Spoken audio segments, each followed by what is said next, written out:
Good evening and welcome to the Society, our weekly Vaesen RPG campaign. My name is Loki and I will be your game master for these dark and thrilling tales.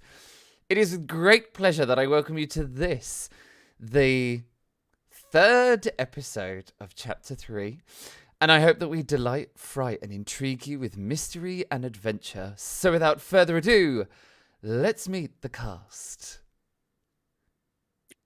Hi, I am Sarah, and I play Elster Jensen, the Forest Ranger. Hi, I'm Mike. I'm playing Maximilian Fjordberg, the Paranormal Investigator. Hi, I'm Jack. I'm playing Lieutenant Colonel Bartholomew Seaton, the Officer. Hi, I'm Gus. I play Morton Thorsby, the butler. We have a number of people that we would like to thank for all the resources and contributions they have provided to tonight's episode. The link should appear in the Twitch chat or in the details below if you're catching up on our YouTube. Our virtual tabletop tonight, and as always, is the incredible Roll20, with their dynamic lighting feature, inbuilt character sheets, and virtual dice roller. Go check them out at roll20.net. In addition, our battle maps were created using Dungeon Fog and all the amazing assets over there. Character art was created by the extremely talented Shusha, who you should go and check out on Instagram at ShushaUK. That's ZSUZSAUK. Our game tokens and dice roller tokens come from the Vaesen RPG rulebook by Free League and from the amazing artist Johan Egerkrans. The music and ambient sound throughout the stream come from Tabletop Audio and Heaven McLeod and Incomp Tech, all provided via the Roll20 jukebox. You can check both these amazing artists out via their websites at tabletopaudio.com and incomptech.com. Oh yeah, that's that's everything. I'm over here like typing away trying to get stuff ready. Cool, we're all done. Let's hit the intro.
Yeah. Hello. We are back after our little break last week to get underway with our mystery. Normally I do a little recap, but I'm not going to be very honest with you all. I have absolutely no idea what happened last session. And I may not have made any notes. So Pro GM here. Hashtag pro GM, hashtag pro streamer. So I'm gonna chuck it over to the players. And be like, so guys, who wants to do the recap? Oh my god, I've got 5 pages of notes. I mean, we all remember Awesome. that we started with lovely dreams, or better known as nightmares. where Yes, we the found sounds of screaming, men, fire, smoke, and horrific sounds of a ship sinking. and a singing voice luring us to our deaths. Indeed. Kind of link with somebody's background story. Yes, there was a little reveal, wasn't there, about the Colonel. Mm. And Returning to Britain. Mm. Yeah, sailing on a ship after his brother had died in a duel because he was having an affair. Wow. Hashtag the gentry. If I remember rightly, the innkeep seemed to fancy the colonel quite a lot. Mm. Her name is Vida. His name, her name? Vida Grimstrad. That one. I wrote Vida ... Yeah, I got Grim something. That's Do you see Tell me what when I she- have to put up with? Yeah. Everyone on chat. Do you see what I have to put up with? Our lovely personalities every single week. Absolutely. All right. Okay. So, most important part of the recap. Where are you and where are you in your investigation? We're at Lillian Frostrad's house. We are being watched whilst looking at the house. We are being watched by ... Next session. Yes. And we went to the town hall to get some information from the library, didn't we? Yeah. And we got some information about a person called Rasmus Grimsmus. Grimrod. Yep. Who we think might be Roald Dahl. Whatever his face is. That's the only thing that keeps coming into my head every time we hear roll. Fair. Yeah. Fair. All right then. So, let's head straight. Let's not over. forget, we're waiting for information from Town Hall about the oldest business or the oldest business owner in town. They said they will send information to the inn we're staying at. Oh, and all of the businesses seem to be connected to the sea in some roundabout way. Yeah, except a seamstress and the shipping business owner, Harold Prostad? Yes. The Relation to Lillian. Yes. Yeah, the seamstress had a relationship with them. That was her link to. That's why she's still about.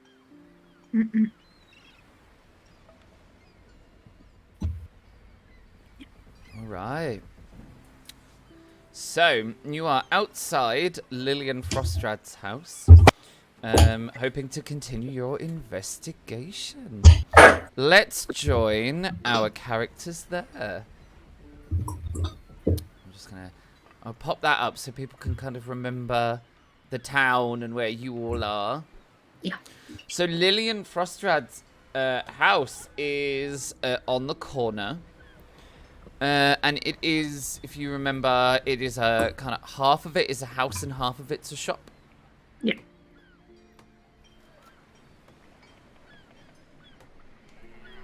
And if I remember rightly, is the shop still open as such?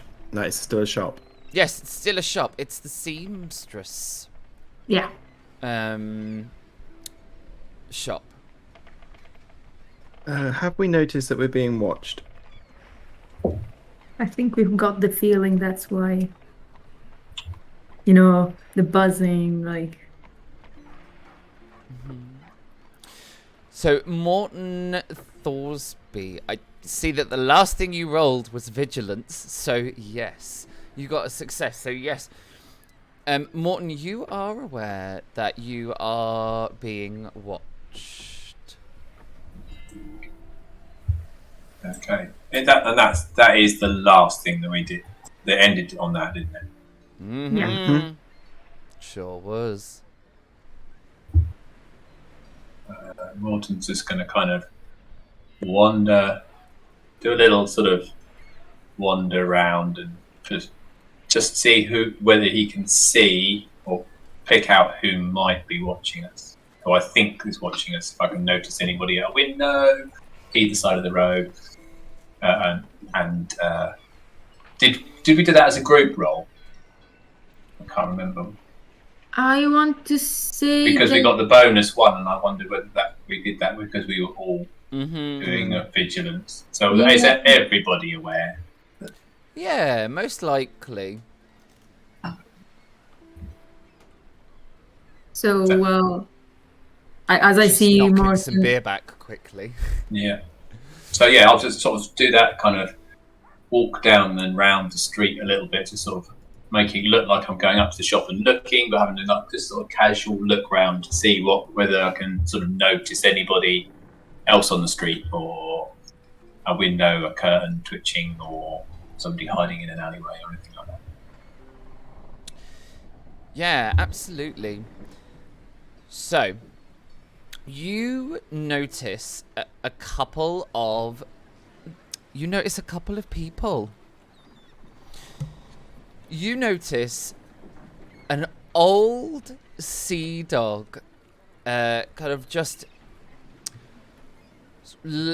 lurking on the sort of street corner. He has a cane that he is leaning on, and he looks like he is just out for a walk, taking in the sea air. Very casual and chilled out. But Morton, observing people is something that you have a lot of experience with, and so it's easy for you to take one look at this gentleman and know that although this looks like a casual stroll through the streets, this gentleman is watching you. There is also a couple of sailors who are hanging around on the street outside of Lillian Frostrad's house. They look, they've both lit up like navy cigarettes, and they're just chatting and smoking. But the way that they have positioned themselves, like, one of them is looking right at all of you. So while they're talking face to face, it is done in such a way that one is able to keep their eye on you guys. Does it give the impression that we are between the two of the old guy and the two sailors? So Yes. we're kind of like positioned, we're sort of almost trapped in between the two right now, kind of thing in the street. Yes, exactly that. Lovely.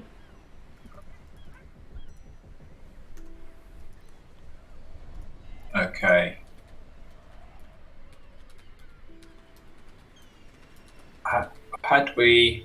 What was our thinking of coming to this shop? This everybody else.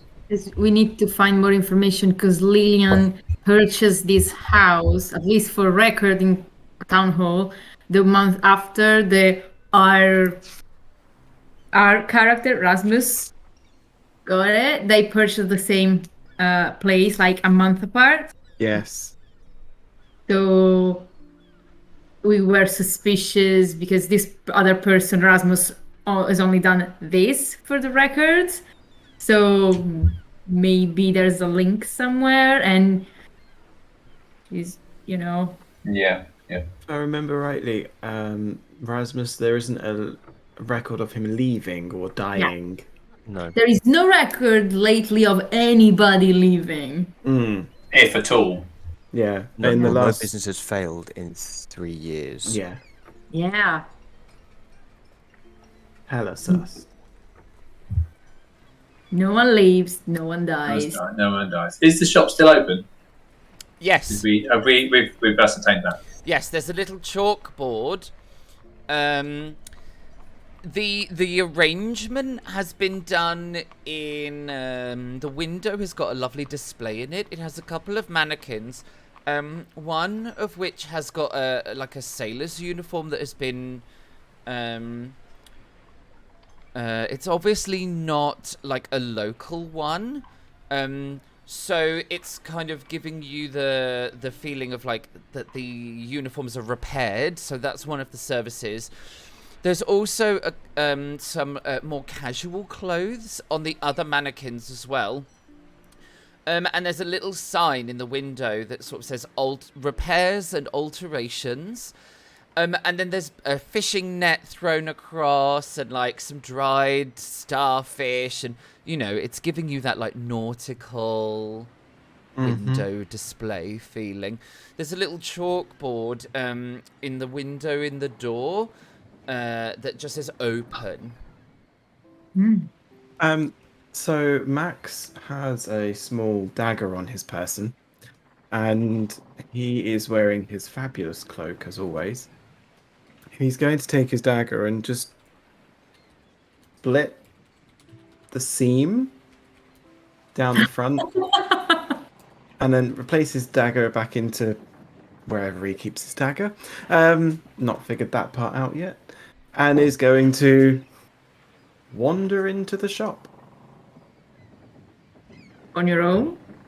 Well, I believe I would hold the door open for anybody else to come in and follow. Yeah, I'll make my way in as well. As we approach this door, Morton is going to take a look at the old sea dog and the two sailors and see whether it feels like they watch us. And I think he would actually stay outside by the door.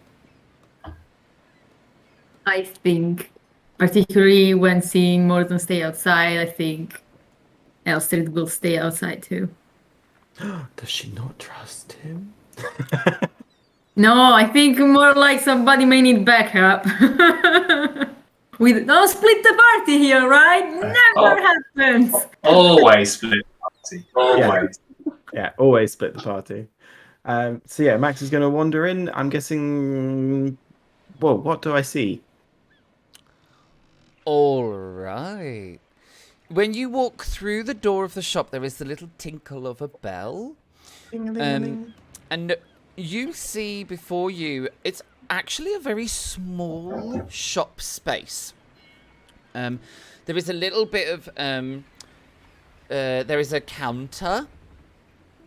And a very small amount of space probably would only fit like maybe 5 people in there maximum, and you would actually be very, very close together. And then in the remainder of the shop, you can see that there are 2 large cutting tables. There are a couple of sewing machines, overlockers. So really, you realise that this shop it's less of a shop and it's more of like a workshop for this seamstress. And there's lots of, there's one wall is devoted to railings that has got like coat hangers, and there's various clothes and items all along it, all with a little brown label that's been thrown over the top of the coat hanger. And as you come in, you are immediately confronted with the rhythmic clacking of a sewing machine, which goes into an abrupt silence with the tinkling of the bell. And it wouldn't be electric, would it? It'd be foot powered, like pedal powered. It's a pedal, yeah, it's a pedal one. The little tinkling bell then adds to this stark silence after the clacking of the sewing machine. You see a middle-aged woman in a very... she's wearing quite a plain, comfortable-looking dress. It's more like a... this is a functional garment. And she has on her wrist, She has like a little cushion tied around her wrist with a ribbon with loads of pins in it. Her hair is bundled up on her head, and in her hair you can see there are several pencils. What looks like there might be like a stick of chalk is in there as well. She has a tape measure. She has several tape measures around her neck that are acting almost like scarves at this point, where she's got so many of them in different sizes. And she turns to look at you with bright blue eyes through some spectacles that are perched just on the end of her nose. And she smiles and she says, "Oh, hello. 1 minute, 1 moment. Just let me finish off this seam and I will be right with you." Please take as long as you need. And your response to her is drowned out with more of this rhythmic clacking and cranking sound as she goes straight into finishing off the seam. With expert hands, she draws the seam out and with little scissors trims it, trims the threads and folds the garment that she is sewing. The garment, you're not sure what it is. It's been half turned inside out, and whatever lining it has been like opened up so that she can get inside the seams. When she folds it up and puts it on the desk next to her, it has a strange and almost macabre look about it, almost like a butcher's table with a creature that has been opened up and its innards have been unraveled before being systematically put back into place. She turns to look at you, and she has a very gentle face and gentle expression, but she has sharp blue eyes that have there's a shrewdness to them that makes you feel like this is the sort of woman that doesn't miss a single detail. She stands up and brushes some of the cotton threads off of her lap, and these cascade onto the floor, the detritus and the remains of the inside of this garment that she has dissected. And she walks over to the counter and says, "How can I help?" I seem to have snagged my cloak. I hold up the edge, and the seam seems to have just come away from the lining. Oh, yes, I can see. How did this happen? I snagged it on a loose nail. Let me have a little look. Hopefully the nail won't be too jagged, and it will just be a matter of sewing the two seams together. Indeed. Sort of extends her hand. Max does this like sweeping action of taking off the cloak in very over enthusiastic and over the top gestures. Yeah, almost hits the colonel. She takes the cloak and she gathers it up and brings it up close to her face as she inspects the seam through the little glasses perched on her nose. She inspects the seam and then she opens up where the two pieces of material meet and gives them a little tug to see how badly the stitching has been lost and how far it will run.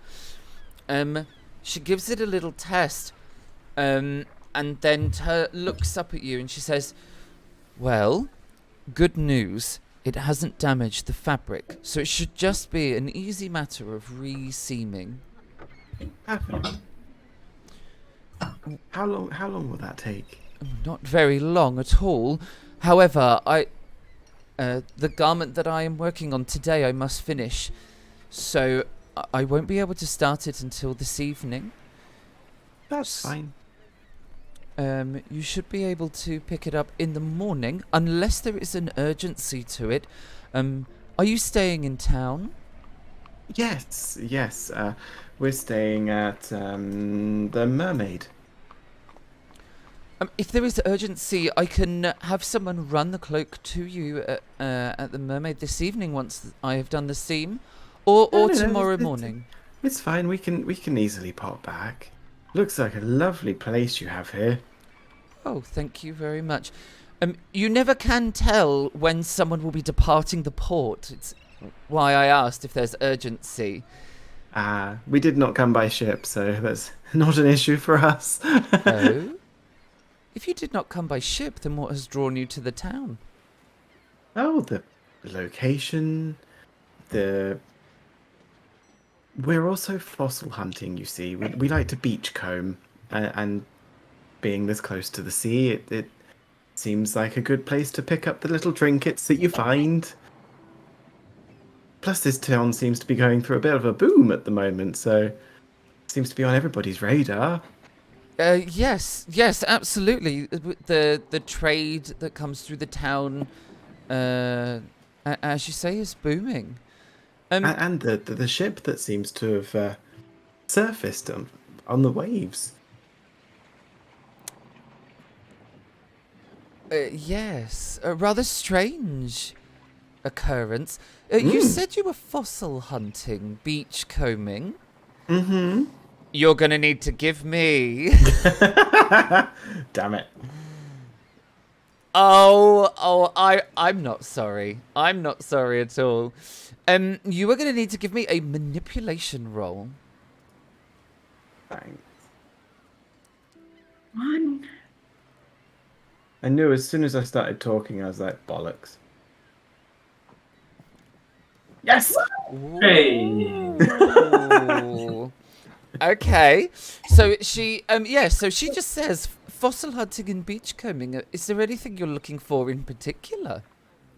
Well, what is this area famous for? With it being the 18th or 19th century, there isn't exactly Google, so have a quick look before you arrive. So yes, what kind of things can I look out for here?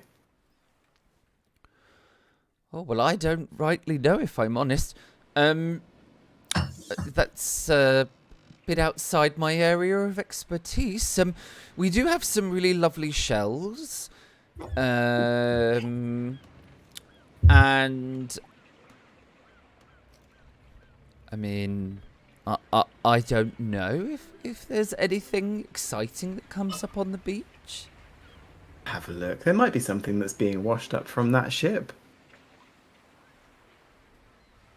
Ooh. Well, I should hope not. Why is that? It's just a wreck.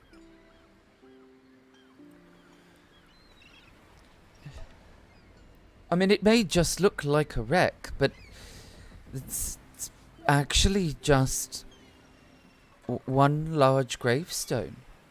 Oh. I don't know anything about it, you see. So is there anything you can tell me about it? Well, no, I'm afraid not. There are many wrecks out in. There are many wrecks in this area. Some very old, some from the war. I hear tell from the sailors that the tides and the currents are very strange coming up to the town. It takes them years to learn how to navigate it safely. It's why Flekkefjord was so important during the war. Indeed. How long have you been here for? Oh, a few years now.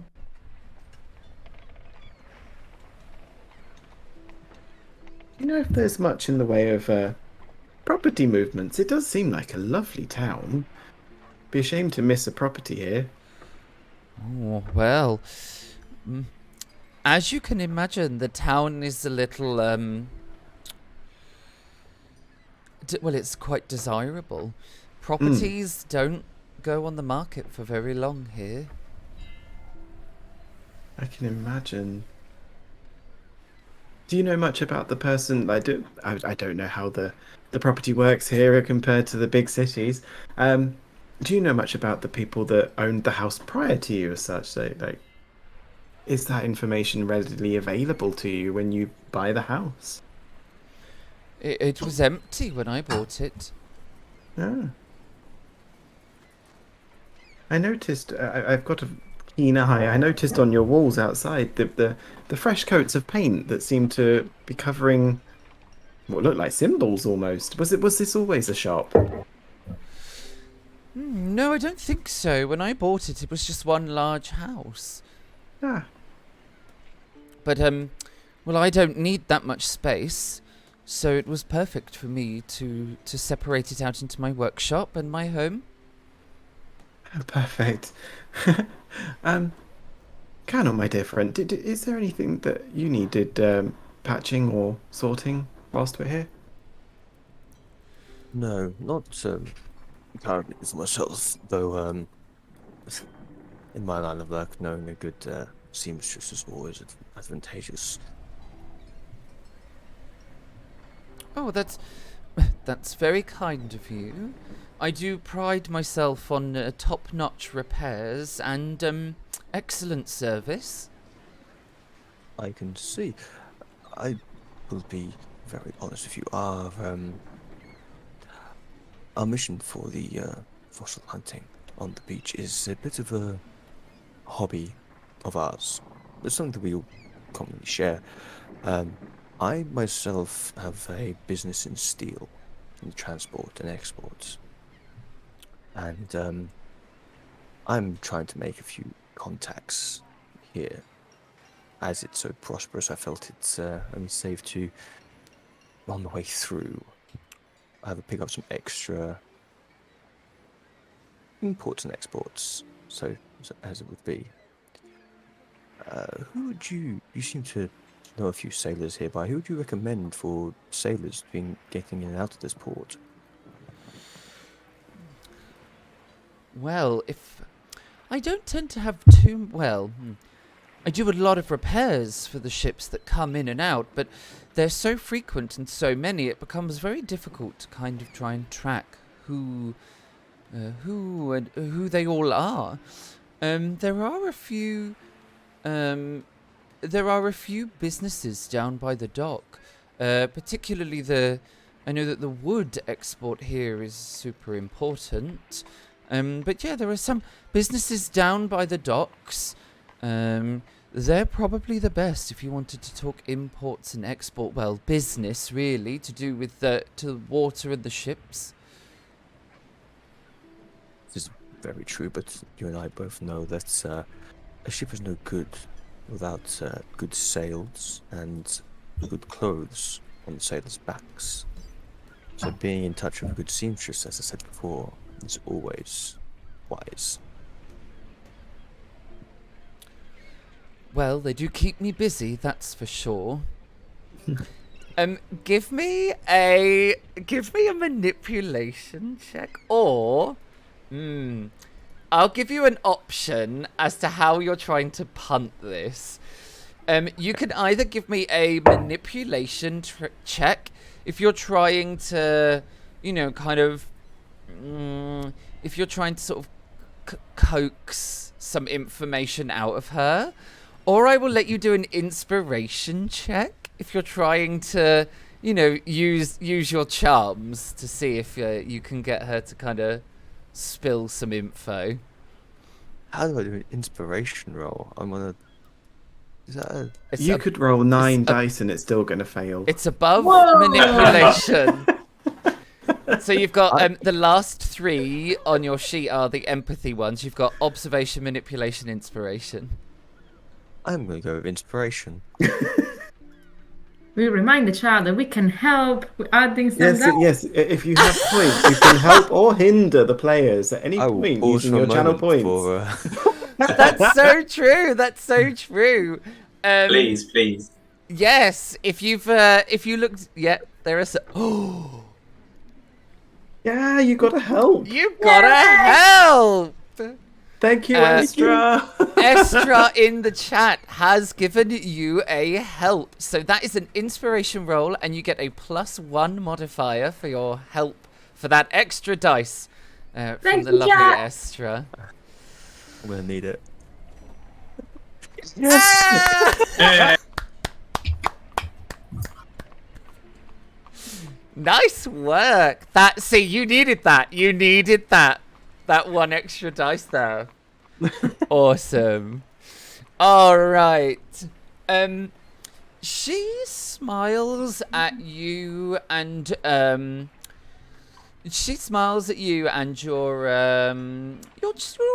your manners, your gentleman, your gentlemanly nature. And she leans over and she says, you said you were staying at the Mermaid? Yes, we are currently. If you're looking to, if you are looking to talk imports and exports, might I advise you head next door? There is a warehouse just next to the Mermaid. I happen to know that, the warehouse belongs to the dockmaster. If there was ever going to be anyone who knew the inner workings of all the different trading companies, it would be him.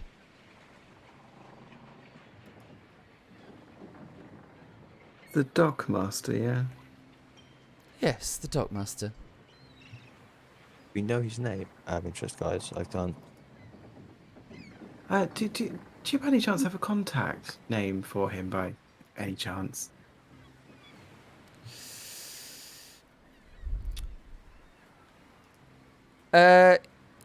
Yes, I do. Her name is Camilla. Camilla Arvold.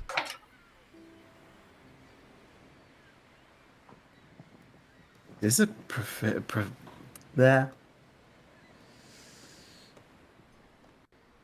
Forward-thinking town. Camilla Arvold. Arvold.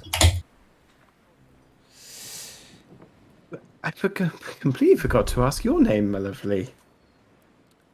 Oh, Lillian. Ah, lovely to meet you. My name is Max. I am Lieutenant Colonel Bartholomew Seaton. Tripped over my own name. Are you going to remove your own ranks now? Well, it is an absolute pleasure. I will make sure that I do this repair for you, and you can. I'll have it ready for you in the morning. Thank you very much. We shall indeed return. I'm guessing we're going outside Yeah, to but find we the are- corpses of Morton and Elstred. We are gonna head outside to find out what Morton and Elstrid get up to while you are having that conversation. Well, since I saw Morton going a bit having a look out around for people, I went and I'm gonna use Caddy as in I'm gonna go down on my knees, petting my dog, and actually using this as a chance to look out around and see again if they're moving, if they're still looking at us, if it looks like they're kind of flanking us. It doesn't look like they are. So no one has moved. The two sailors that are smoking are just enjoying a conversation, and enjoying their cigarettes. But you do notice the one who is facing you every now and then is occasionally glancing over to the pair of you, and then continuing the conversation. The old sea dog with the cane looks like they are catching his breath and just sort of, enjoying the sea breeze and just sort of standing watching the world go by. But Do they look, it looks like Yeah. They are giving you a little bit too much attention. Does it look like they're looking at us just surprised for like, not known people of the town, like foreigners? Or It it does, doesn't. because like obviously we traveled a bit. Astrid traveled a bit, so she knows kind of the look that people give to newcomers more than this is gonna become a problem. Give me an observation check.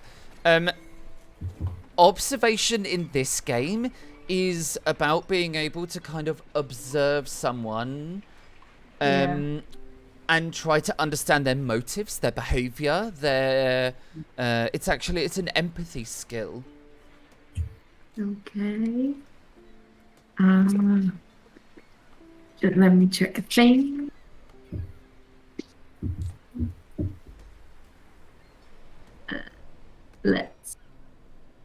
Let's go. Woo! Oh my god. That's right, you get all those good dice rolls out now, everyone.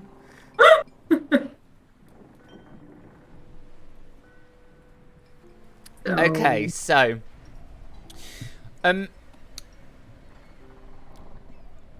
this isn't threatening or malicious.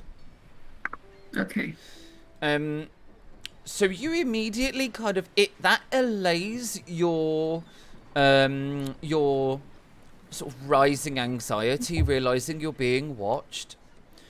But this isn't curiosity either. Okay. If you had to make a guess, Mhm. you would say that you're being watched. Someone has put tabs on you to keep an eye on you. I have gonna be now a different question. Do I see any specific symbols on these people? No, you don't. Are they wearing the same? Are the sailors wearing the same uniform? Yeah, so the two sailors look like they're from the same ship, and the old sea dog is dressed very similarly to the elderly gentleman you met when you arrived. So definitely giving you the vibes of being a local. But they're keeping an eye on you.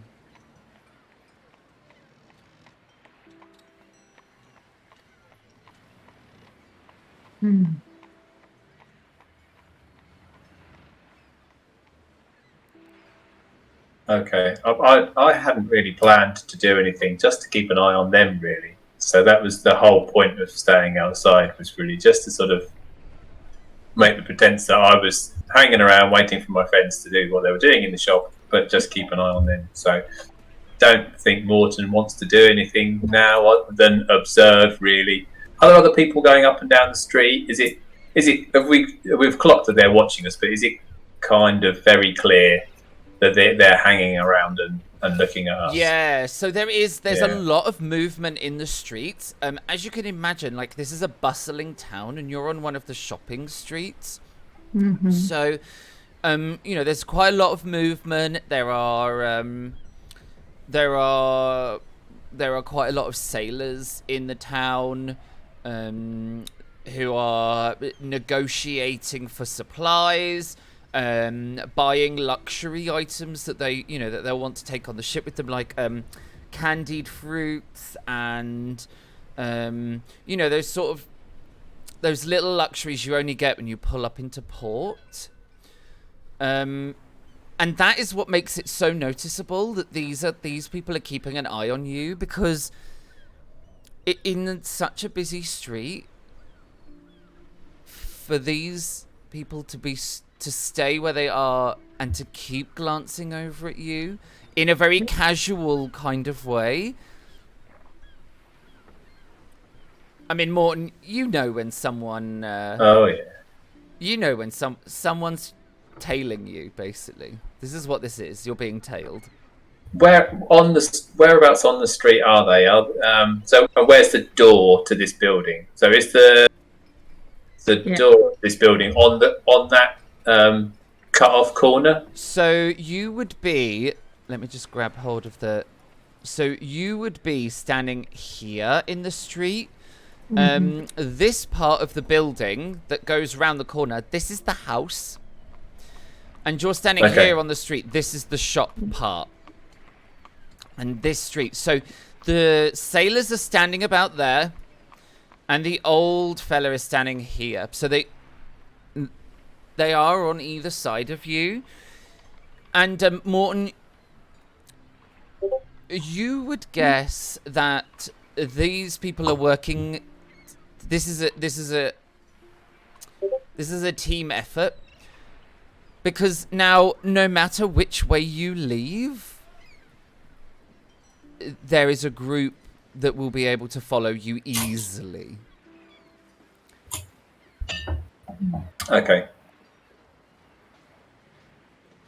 Is there a window in the shop to see inside? Yep, and you can see, as you kind of glance into the shop, you see the Colonel deftly avoiding being bludgeoned by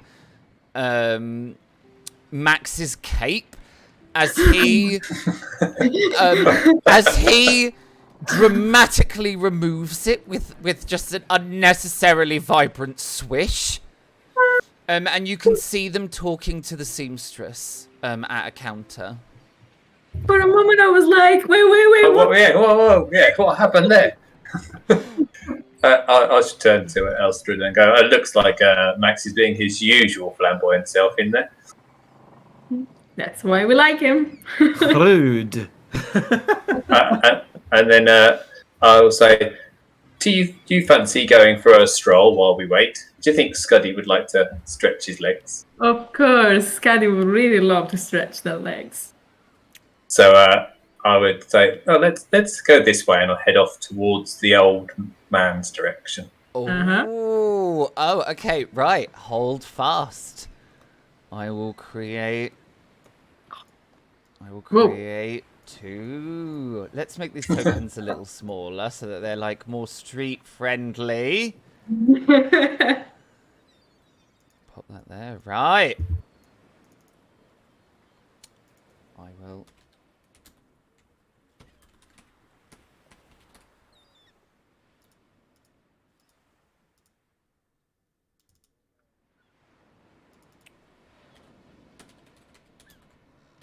A question for Elstrad. Is Scuddy on a lead, or is he...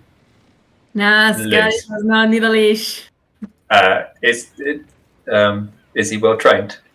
Very well trained. After all, she's my hunting dog.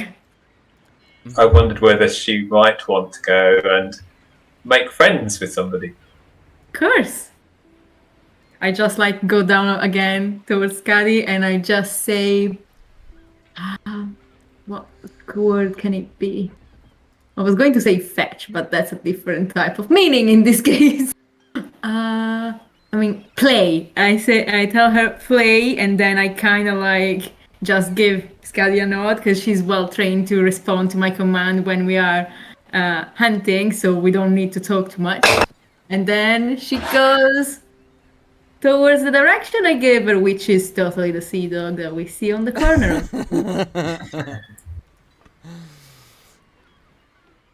Okay. Okie dokie. Alright, so Scuddy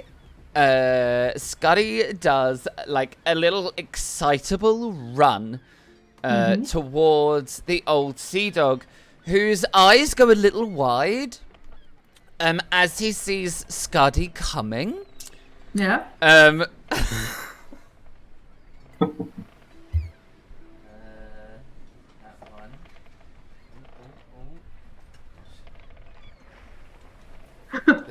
little flip round. Right. I'm gonna do a roll for the little old guy to see if he can stay on his feet.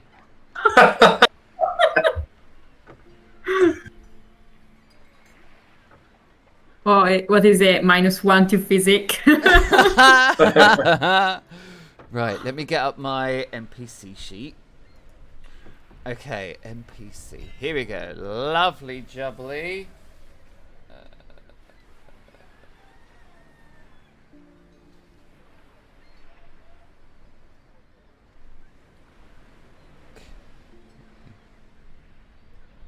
Alright, here we go. I'm gonna roll for my NPC. Hey! Oh, good. Otherwise, we were likely to get a broken hip. Okay, so That would have been easy in. Scuddy runs over to this old sea dog whose eyes go wide as he sees this dog fast approaching.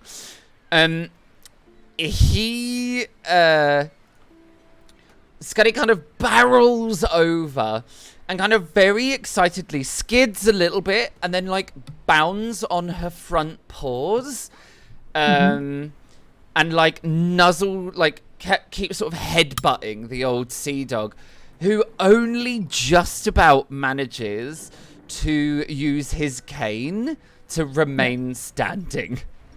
I mean, I use the excuse just to run after Scuddy. Oh, I'm so sorry. Sorry, excuse my dog. Like, she gets very excited when we are like in different cities and she always wants to play. Oh, that's okay. No harm done. She's very lovely.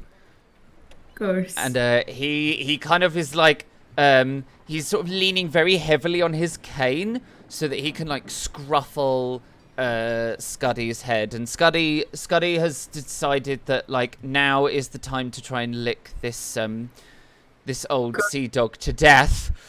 So yes, like good that I said play and not fetch, because something different would have happened. Have you ever do you have dogs? No, I've never had a dog. It's unfair to take one on ship. And now I think I might be a little bit too old for a puppy. And every dog needs a lovely owner that loves them. I'm sure you can find the right dog for you. Maybe one as old and grumpy as me. Oh, you don't look grumpy to me. Oh, that's very kind of you to say, but I must say I'm very cantankerous. Scuddy's a very good judge of character. She would have not approached if she didn't think you were a good mate to play with. He sort of looks down at Scuddy. Very good judge of character, are you, clever girl? And scruffles her a little bit more. As I approach her, as I'm standing there, have the sailors moved or reacted or moved down the street at all?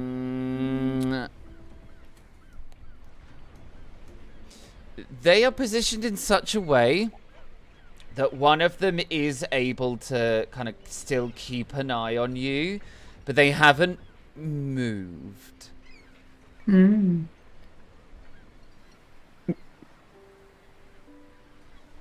Do they look like they're watching more towards us, or they're like trying to split their attention between us and the shop? They look, that. They look like they're splitting their attention. They're trying to keep eyes on, like, the two in the shop and the two of you. Okay. Morton says to the old man, I guess you've been in the town a long time. You look like a hardened sailor to myself. Or to my limited knowledge, anyway. I was born here, and I'm sure I will die here. So you're the man to come for any stories or information around the town, and who comes and goes. Well, I would have said if you wanted the stories and the tales, you should speak to the Gothi, but Well, that new chap still finding his feet. Ah, yes, we'd heard there was somebody new appeared recently. Do you not put much stead in him right now, then?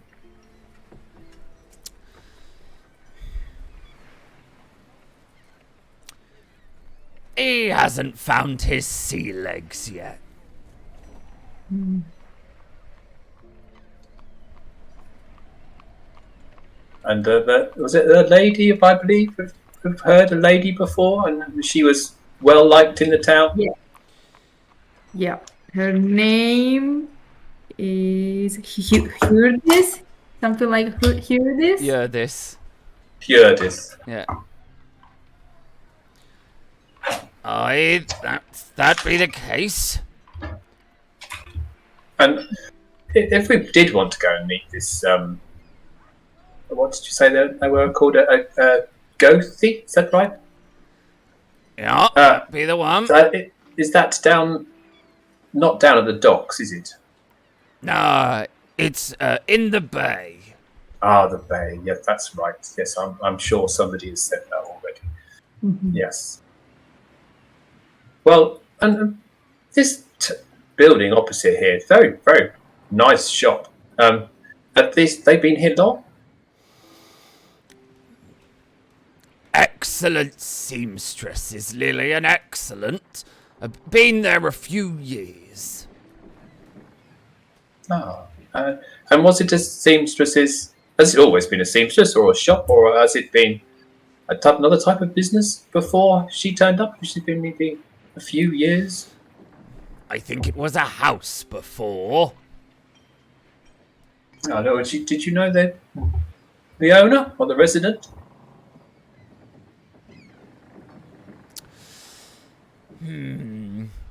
He was a bit of a strange one.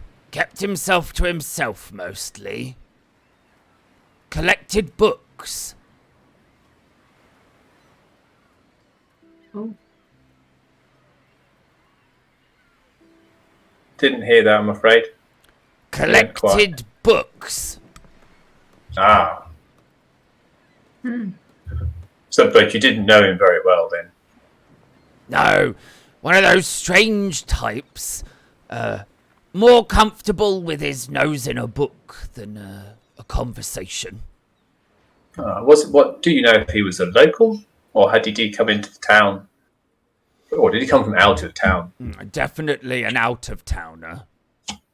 Do you get many of those coming and settling, or do you? Aye, we do. Do I trust any word he's saying? You can give me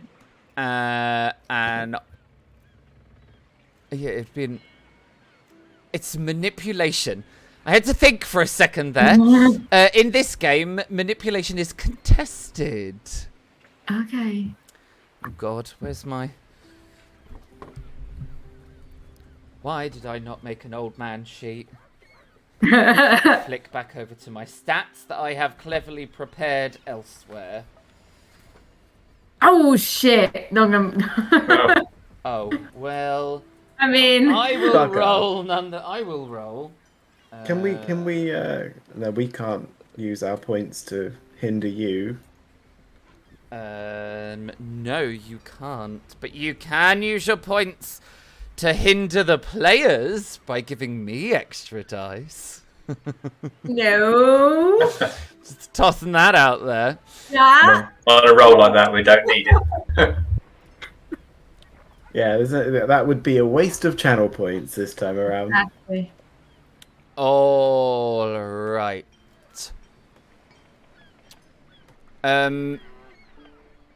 So, you do indeed get the feeling. You get the feeling that this old sea dog, he isn't lying to you. But He does feel a little cagey. I mean, we are after all new people. It's They're not trusting us. Makes sense.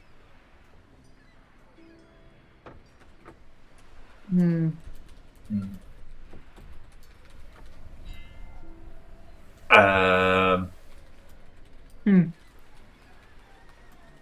was going to ask something, but I've completely forgotten what it was. It's been one of those days. Yeah.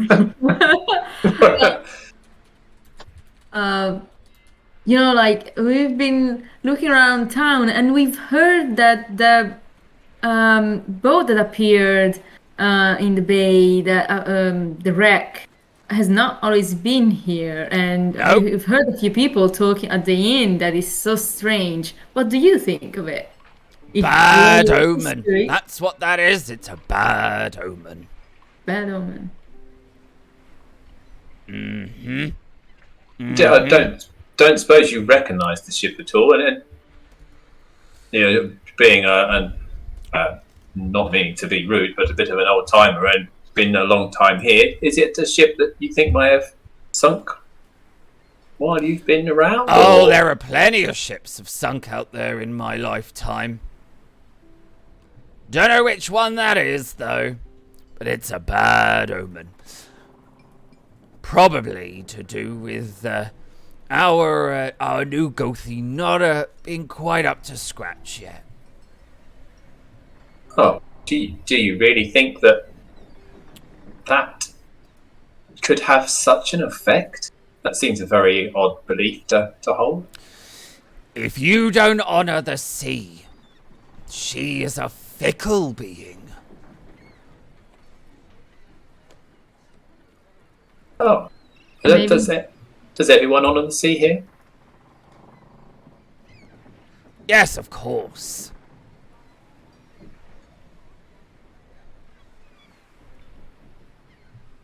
Oh, interesting. Okay, I see. I'm keeping an eye out for the store to see when the Colonel and Max come out. Which probably would be around about now. We'll head back into the store. When you come back into the store, you'll have the door open, and both the Colonel and Max most probably going, "No, after you." No, I insist, please, please, after you. You opened the door for me last time. It is time for you to go through, Max. Your turn. Age before beauty. Well, I can't deny that. Shot fire twice in one sentence.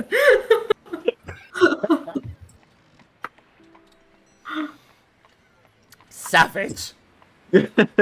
Savage. You both spill out onto the street in your little cascade of manners, and there is a little heart-wrenching moment where you cannot see Elstrid or Morton. And as you kind of look around, you do see them both talking to an old sea dog. And there was me about to suggest the pub.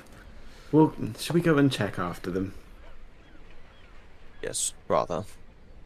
As I see them come out, I would turn to Elstrid and go, it looks like our friends have just come out of the shop. It's time for us to move on. It's very nice talking to you.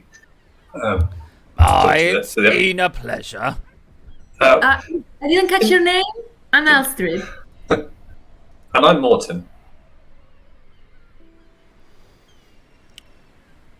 My name's Victor. Random name generator activated. Victor Marken. It's Victor. been a pleasure. No, I think the pleasure has been ours. Thank you. Yeah, thank you so much. Lovely to meet you. And Hopefully you, we'll see each you other again. troublesome fluff. You have a nice time too. You too. And hopefully we'll see each other around. The town is so big. Have a lovely day. You too. And I'm start going. Does he stop still in the corner? Does he move away from the The corner? old gentleman doesn't move. He just sort of stays where he is, leaning on his cane as you walk away. Okay, I'm gonna ask a question that's possibly very Italian, because in Italy we have like after a certain age, there is the old man cliche of just standing by, like when they're building new buildings, just sitting there with their hands behind their back watching. Is that sort of Yeah, it's like that. Okay. It's like it's an old man out for a walk, enjoying the sea air, just sort of watching the world go by. Yeah. But also who was keeping an eye on you. Yeah. Because he's a nosy old man. Possibly. I think they're. I think he knows that there's something going on in the town, and maybe he thinks we are bringing it with us more than anything else. I don't know. I feel like I can trust the guy. Wait an episode, chat, to see prove me wrong. But I thought we'd heard that name somewhere, but I've not got it written down. Victor. Mark and. Yeah, it's not something that I've come across as yet. No, I've not got it written down. It's not. Must just be a familiar kind of name. Yeah. Yes. It's not anywhere in the notes, and I tend to underline names, so I think we're fine. All right, where do you go? I kind of want to keep walking that direction from us towards the shop forward to move closer to the two sailors. But obviously we need to walk by the shop people. Out of interest, which way is it to Gothy from here? Ah, good question. You need to head... Yeah. I think so. I think you asked in the pub. Yes, true. You have to follow the road west out of town. That was me panicking, being like, never eat shredded wheat, west! You think I play enough like Sea of Thieves that I should know all my compass points. That's totally judgment over here. Out past the town hallway then. Yeah, that's it. Okay, that's not where I thought it was. No, me neither. Good job I'm not directing. I thought it was down by the other side, by the two little boats. Down in the bottom, down here. Yeah, no, it is out that way. Okay. Out past the town hall. It's sort of like, the priestess of the village. Priest in this case, I guess. So. Is that part of the two gentlemen watching us? Yes, I believe they were sort of here. Yes. And so the old guy was there, yeah. Yeah, that's right. You would need to walk past them. Just kind of look at our merry band and just kind of go, I feel that it's time for some spiritual healing. Yeah, that sounds reasonable. Yes, I totally agree. I think that would be the best course of action. Yes, a reconnection could be in order indeed. I almost went Marvin Gaye on you then and decided to go with the sexual healing. That is exactly. I'm over here having a little giggle to myself as I was like, sexual healing. Somebody was going to do it, wasn't it? I mean, it's late in the game. I know, we're slipping. I know, an hour and 20 in. Come on. I'm very disappointed. We were so good at 30 minutes before. It's because the colonel isn't polishing his rifle anymore. Well, it's Max. You stole the first roll. Yeah. Chaos. All normalcy has been thrown out of the window for this episode. Keeping things, mixing it up. Okay. What, yeah. what sort of time of day are we talking now? Hmm. I can't remember how through the day. Did we come straight from the investigating the town hall? British. Oh wait, was it lunchtime then? Yeah, we were lunchtime at the town hall. Yeah. Then we've yes. gone out to Lillian's house, Yep. which has probably taken about an hour. Yeah, so you're probably like early afternoon. Early afternoon. Okay. Yeah, let's head out towards the Gothi. And as we go past the two sailors, Morton was going to look them square in the eye and go, "Afternoon," and then carry on walking. You get a kind of like a gruff kind of response from both of them as they kind of nod in your direction, and you kind of get that afternoon. Max is kind of skipping and going, "Hello."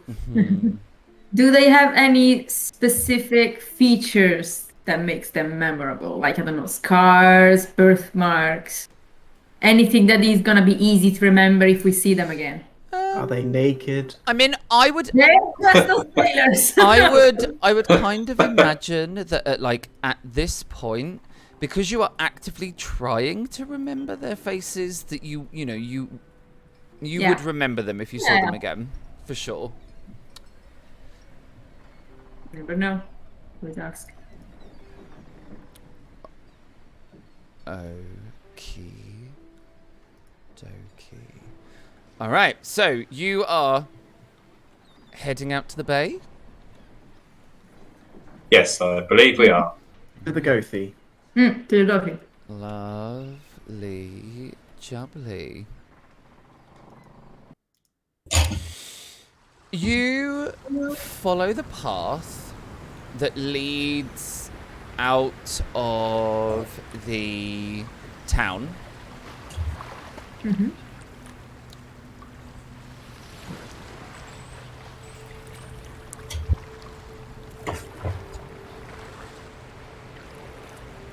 I'm just going to turn down my water music. Yeah, I'm sat here I don't kind know of about anyone else, but I was like, kinda gosh, need that a is... wee. I was like, that is coming out loud. Okay, so... you follow the path out of the town. It is a well-worn path that heads out through the trees. And you just continue to follow it. Now, the path goes from being stone to turning into more of a dirt track. And it's the sort of dried earthen path that is made by the passing of generations of feet. Okay. You follow it through the trees. And the sound of the sounds of waves and the sound of the ocean grows a little louder, but the sound of the town fades away. You can hear birds, the sound of the waves. There is a gentle breeze, and it feels like a deep sense of calm begins to settle over all of you.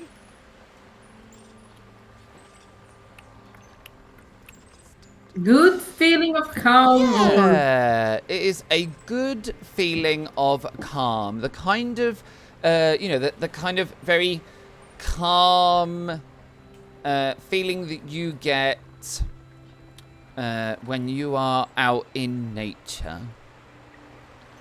Does it feel like we are, there's like something that we are losing of this coming from the town? Like, like we're stepping out of a cloud of something? No. Or is generically just stepping into nature? It's just generically stepping out of the town and like into the real country. Like it's really countryside.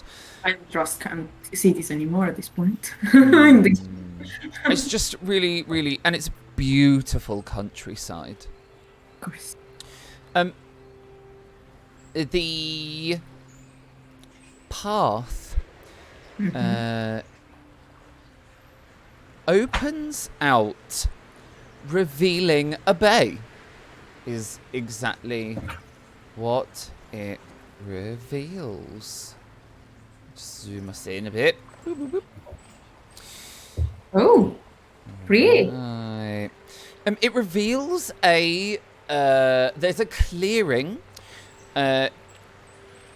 on the shore, and there are a number of old standing stones that have been erected around this clearing, and in the very center there is like a large bonfire that is burning. You can also see that there is a figure of a youngish looking man who is kneeling in front of a large slab of stone, and he's not kneeling like in prayer. As you come closer, what you see is he is actually kneeling. He's kneeling down here, like drawing out some of the weeds that are kind of growing up around the kind of altar. And he's very gently humming to himself. Just let you know, GM, chat can't see the map. They can't, you're right. You are right. Now you can! Just to explain all the like really scary black daggery things. The black daggery things are sight. So each of the character's tokens has its own field of vision, and solid items, obviously you can't see behind them, and that's what Roll20 is doing here. It's masking things you can't see because they're hidden behind other things. Like real. Like Because like you are describing the guy, and I'm like, I have no idea where this dude is because I cannot see him. Yeah, you can't at all because he is behind a rock. Yep. I can see half of him. Yeah. Fair. Max is going to come up and just place his hands upon this stone. Just nicely. It's that kind of light grey, very hard, that kind of really grey, very hard stone that has got like those tiny flecks in it, where it's obviously like a composite stone that's been really heavily pressed. And it's got that really beautiful, like, it's got the really beautiful kind of patchwork of like moss and lichens that patters it in greens and yellows. Yeah. Which kind of lets you know it's been here a very long time. Yeah. What type of ground are we on, and is it dry or wet? It is dry. It is that very interesting. It's that very interesting liminal space where sandy, rocky, pebbly beach transforms its way into grass. Yeah. But you've got that kind of, it's that weird transition. So where you've just come from, it's grass, but the further down it goes, it does sort of transform into that kind of very rugged sort of Preppy coast beach. grass, and then into pebbly beach. Yeah, that's cool. I'm just going to walk through the stones. If you wanted to go and speak to the gentleman, I won't take me long. And Max will start to wander down to the shoreline to walk up from the bottom. Morton, I think, would approach the Gothi and go, are you the Gothi? He looks up. He looks up, and you see that he has got he's got like a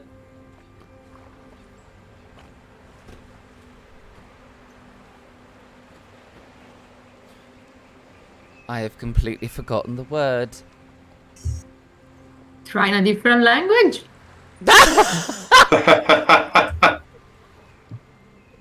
Oh, whenever I don't know a word, like if it's keeping me in English, I'm gonna say it in Italian, and that usually unlocks the memory. Fair. When I'm trying to speak Italian and the word doesn't come out, I'm gonna say it in English. Sometimes it helps.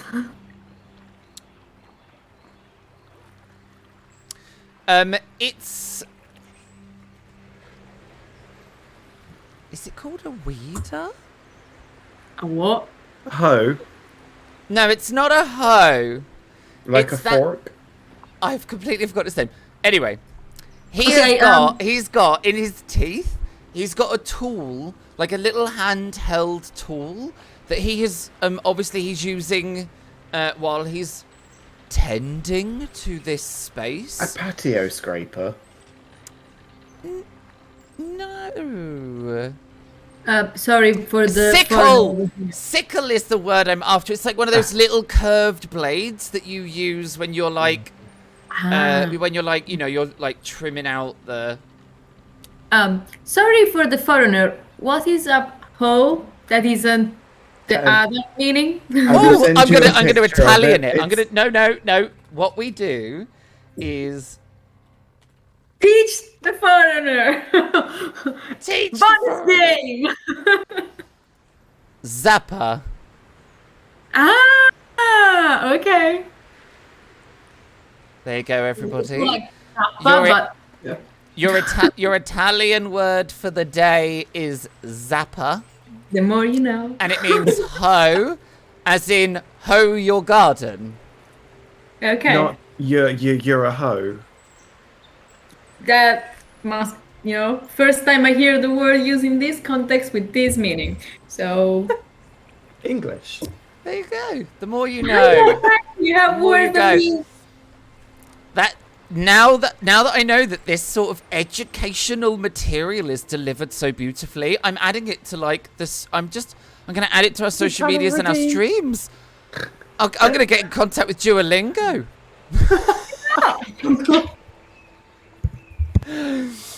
He's got like a little sickle that he's got in between his teeth, and you can see that he's got like a little he's got a little trowel in his hand, and he's using this little trowel to basically like edge up and just tend the space. And you can see like all around the space and all around the stones, like these have been beautifully tended to. It's like a really beautiful garden that someone's like really tending to it. And there's like a bonfire in the middle and everything else that you can see on the map. As you speak to me, he turns and looks at you with this thing in his mouth, and he's like, and he takes it out of his mouth, and he says, yes, that's I. Hello, Carto, I believe. Carto. Yes? Yep. It's very nice to meet you. You have a very peaceful place here. It's very nice to meet you. Yes, it is a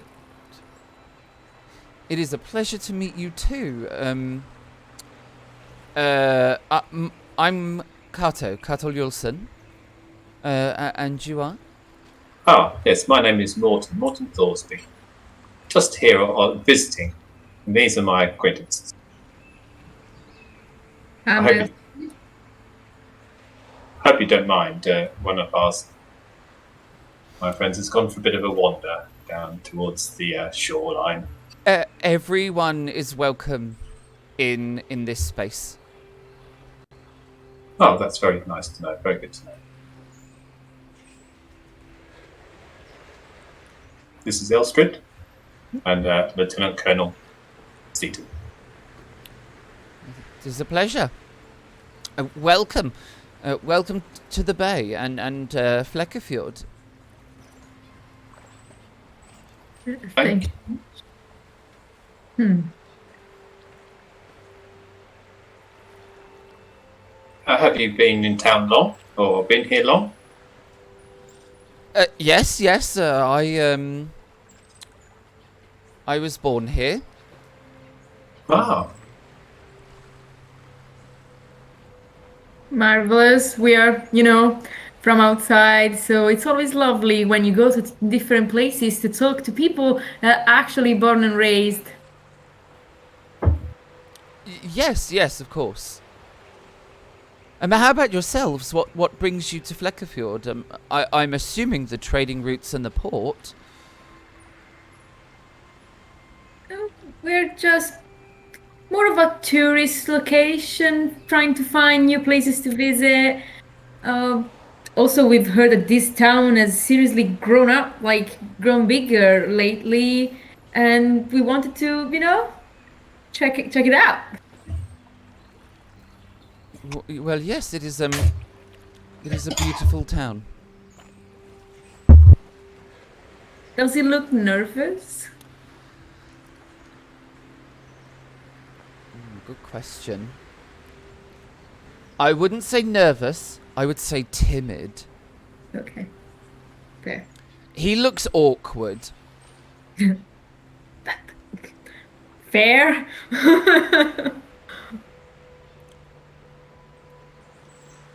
Yeah. Forgive me for asking, but I'm afraid I don't know the cultures of around here very well.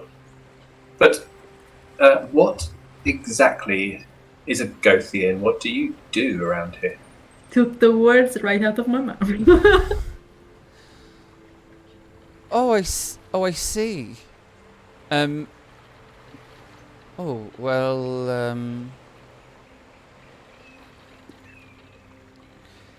that's... Surprisingly, that is a little bit of a difficult question. We do a lot of things. We look after this space. We tend this space and keep it how it has been since it was first made. We deal with we are responsible for the town and all its people. Are you sort of a priest? Or a... Kind of. I don't know how to say. Kind of. We keep the knowledge. We remember the stories. We... Okay, in a different settings you will be a druid. Gotcha. Not that either. It's very difficult to actually really, really consider what they would do. It is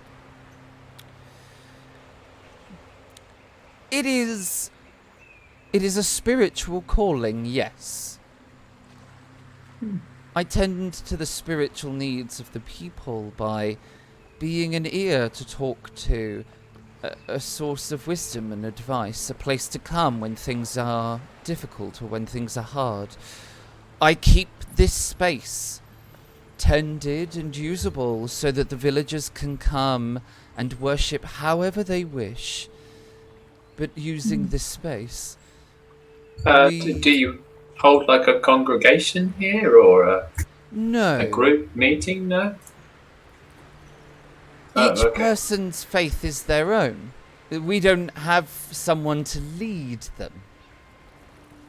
I guess I would facilitate. Imagine a library. The librarian doesn't tell you what to read. that they look after all the contents of that library and make it accessible to you. It is like that, but spiritual instead. Does that make sense? Yes, that's a very lovely analogy. I guess it's a simile, but So if we were looking for knowledge of the past or knowledge of more about the town, would you the person to come to? Do you hold that knowledge, or is it more we maybe pray or find that information ourselves?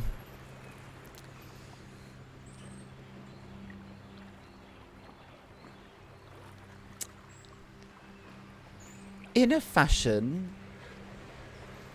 I do hold in my memory a lot of the history. The verbal history of the town that is passed down through each of the Gothies. Why don't you ask your questions, and if I know the answer, then I will be able to help. And if I don't know the answer, then maybe we can solve that puzzle together. Or I can offer some guidance or wisdom as to where you might find those answers. Out of interest, just looking at him, he doesn't happen to have like a black cross or a red rose in it or anything like that? Any distinguishing? No, he doesn't. He is wearing he's wearing some comfortable trousers that are quite grubby around the knees. He is wearing a light shirt and a jacket. He looks like any other, he just looks like any normal villager. okay, there's no There's no robe or straight, just a villager. Okay.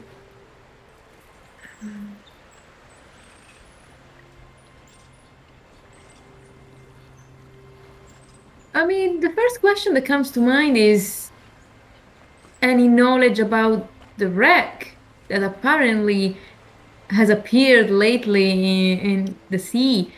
We've heard a lot in town talks about it. Yes. And people always give different theories on why stuff like this happens. So, what's your opinion about it? Yes, the wreck has caused some controversy in the town. My personal opinion, there are a lot of people talking about how the weather is being changed and it is affecting the sea in a bad way and changing the way the water currents flow and the depth of the sea and those sort of things. And to me that sounds very sensible and logical, that such shifts would draw up, one of the many wrecks that litter the bottom of the sea. Do you look like he's hiding something when he says that? You can give me an observation check if you like.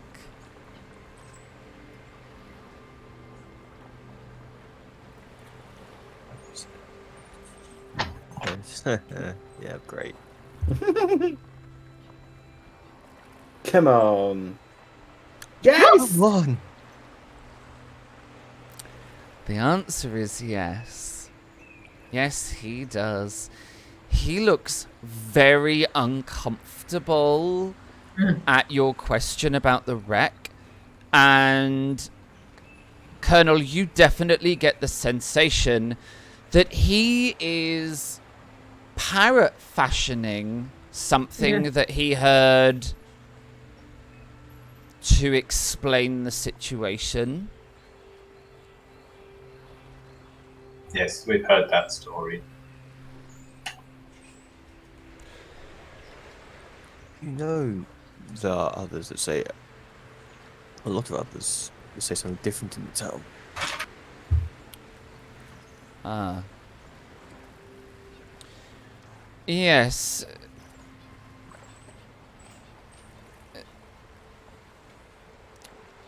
I am aware of what is being said.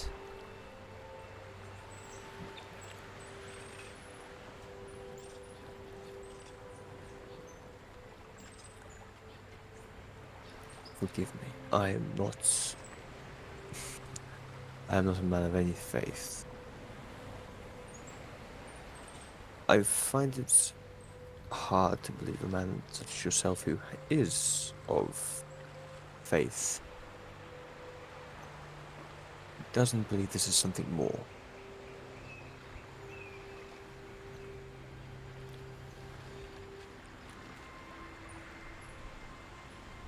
What do you believe is happening?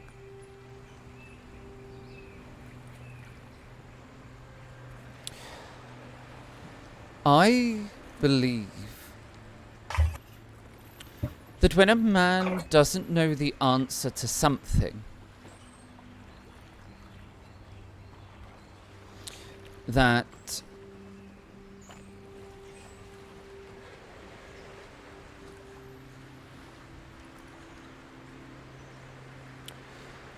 I don't know. I don't know why that wreck has risen up. I don't understand. I don't know enough about the workings of the ocean.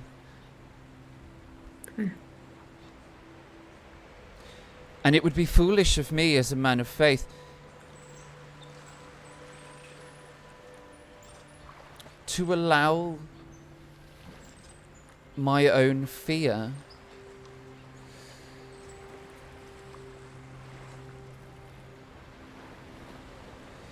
to lead me to conclusions that are not true. I try to keep an open mind. This is very wise. Do we get the does Morton get the feeling that that is a truthful statement? Yes. But he is... If this is what he's like all the time, you can kind of... You get the feeling when you talk to him that he is trying to be something. Like, he is trying to fill someone else's shoes that just don't fit him. And every now and then you get this flash of what you assume is actually him. Yeah. And in between these attempts to be someone that he is not. And you immediately now know what all the villagers have meant when they've said he is settling in, or he hasn't got his sea legs yet, or he feels very much like an apprentice who suddenly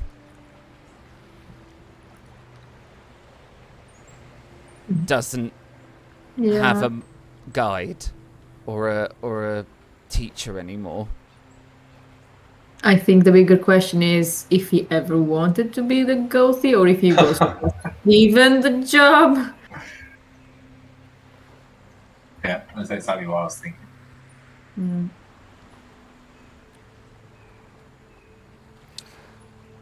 But that is what I believe. And everyone is entitled to their own opinion.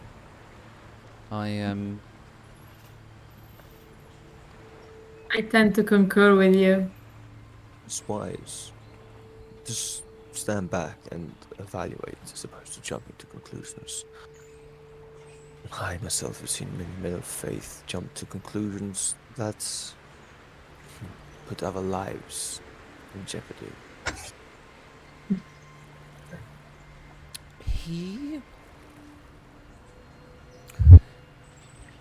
Give me a vigilance roll, Colonel. Okay. Yes! Where are these rolls coming from? Oh, this is mad! Don't jinx it. Don't challenge the gods of the dice. You see, when you say that about people, when you make that comment about people jumping to conclusions based on their faith that lead to people getting hurt, you see a flash of reaction go across his face.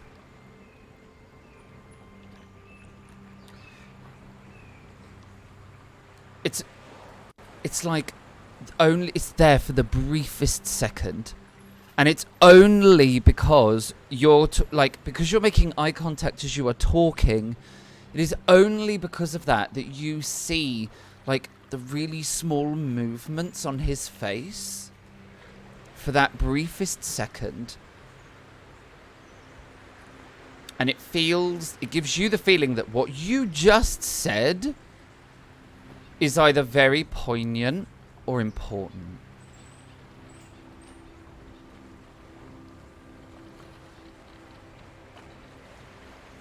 I would like to just kind of furrow my brow in a very, as I suppose it's like the officer looking down at one of his soldiers who's been caught out in a lie.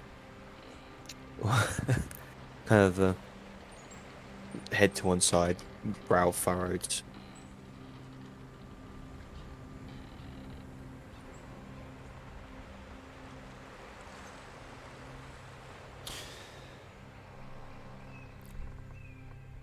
You didn't really mention what brought you here. You said that you were tourists. Are you is this holiday? Do you have family here? What brought you? What brought you specifically to Flekkefjord?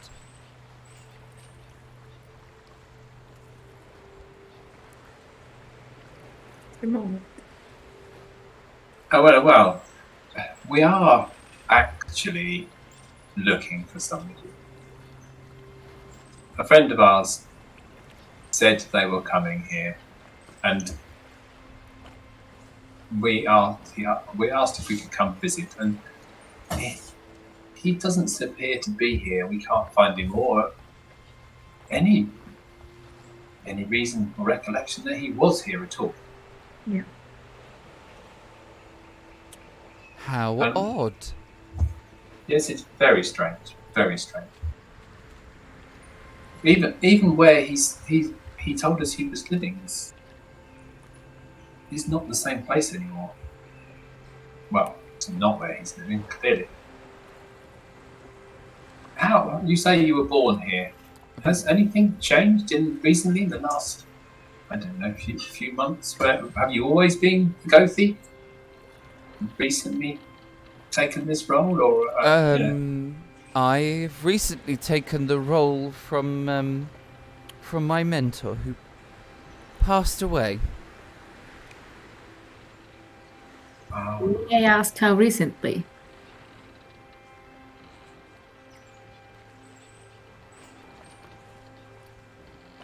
DM casually leans over to their notes.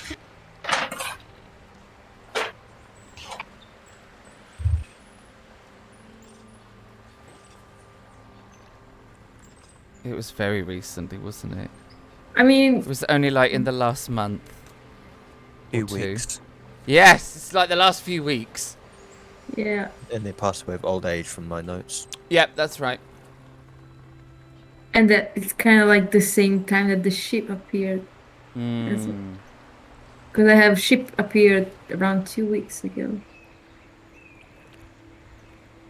So, yes, as you can tell, I am quite new to the role. And how's that going for you? It is difficult. I don't feel like I'm ready, but I don't really have much choice. Is there no one you can turn to help you?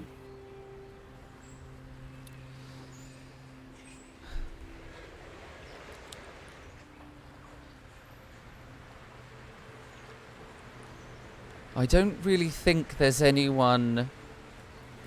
I don't really think there's anyone who can help me.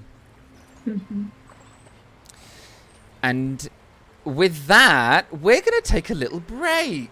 Oh, yeah. We're going to take a little break. We are going to run off and we are going to go and get some consumables and drink some health potions, roll some hit dice and have a short rest. We will be back in 15 minutes. So that will be, well, we'll be back at 10 o'clock UK time. So 15 minutes from now. Don't forget about the mini game. Oh, yeah. Start one of those off, won't you? And we're going to run off. We will be right back. And we will see you then for a little bit more ridiculousness and mystery. Ridiculous.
And we are back from our break.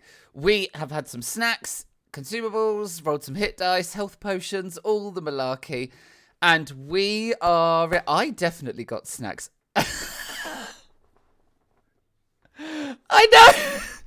I'm currently laughing because I realise that only I can hear the rest of them and none of you can. So now I look like a Looney Tune talking to no one. Okay, so on the subject, let's bring the ruffians back. Here they are! Our wonderful cast. The rabbits! I don't know where you are in relation to the... Yeah, there they are, the lovely cast. All right, we are back and we are snacked and we are ready to rumble. Not snacks. No snacks. No. I definitely got snacks. So, I mean, survival of the fittest, right? Though you have to make sure you always bring your streaming supplies of chocolate and gummy sweets. Fair.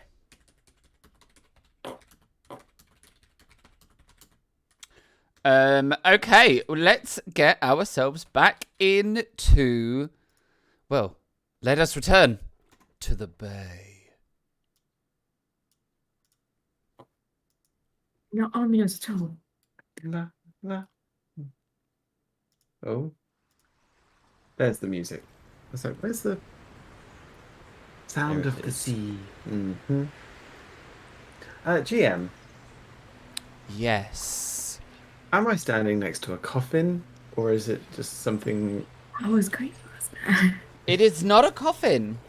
It is it is identical to the thing that is behind you. So there is like an there's like another little altar here with a cloth over the top of it. And then there is an identical one in like almost in the water. Yeah. The difference here is this one is a lot more like weather worn. Well, not weather worn, sea beaten is the word I'm looking for. So it doesn't have like the pretty designs on it.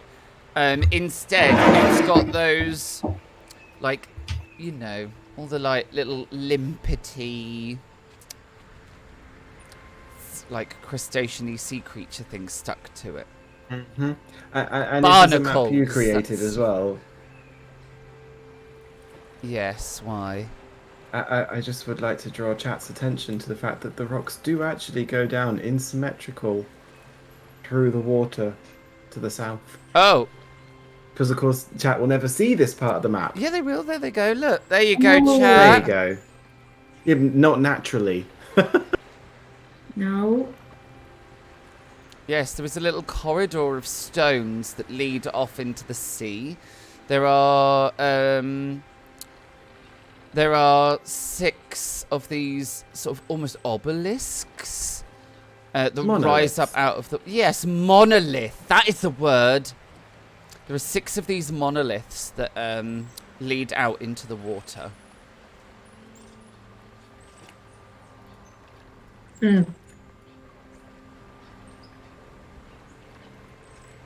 But yes, all of the maps in our stream are made by me on Dungeon Fog. And no doubt there will be another one of our lovely map-making streams at some point in the future where you can follow along with Dungeon Fog.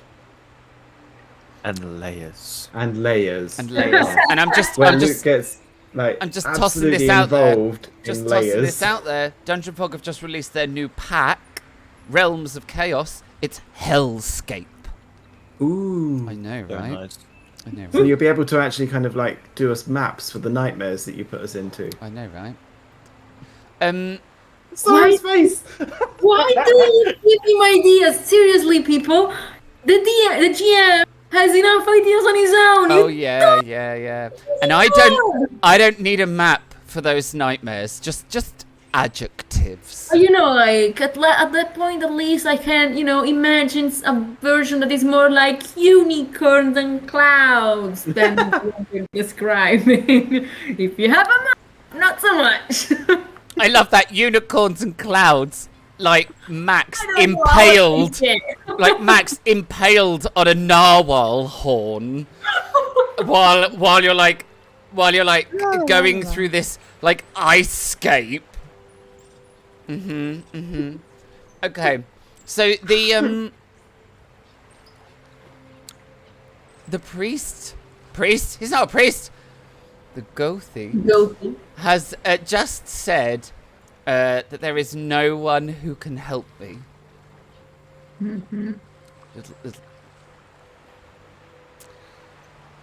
And that statement, it comes out with a sincerity that makes a little chill run down each of your spines. Sincerity as in like he's judging like harshly the fact that people are not helping him? No, Or like he the genuinely sadness of- means no one can help me. In a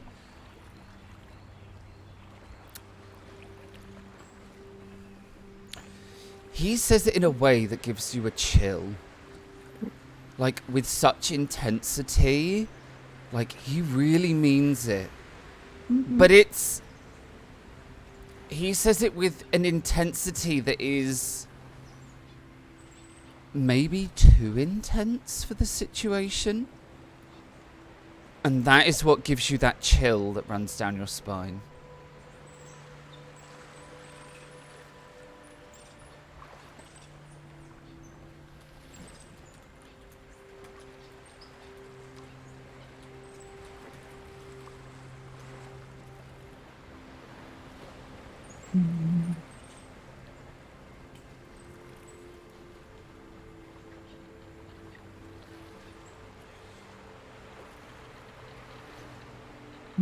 You're on mute.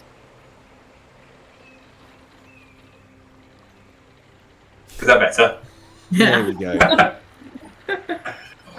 I said, I replied to him, don't be so sure. Help comes from the most unexpected places. Such as fireplaces where you throw boiled sweets into them. Clearly. That's exactly the reference he was making. Please tell us about this place of worship, place of tranquility. What do the rocks signify? What? Share some of your knowledge of where we are for us to have an understanding of the place we're in.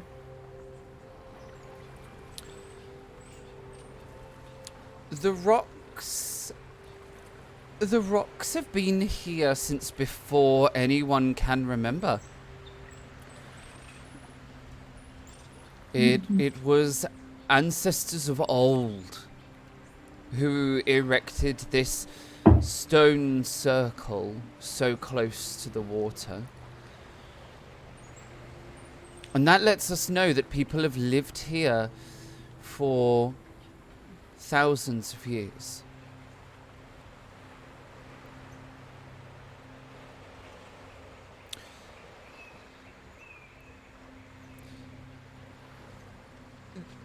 Some of the stones are aligned with celestial bodies.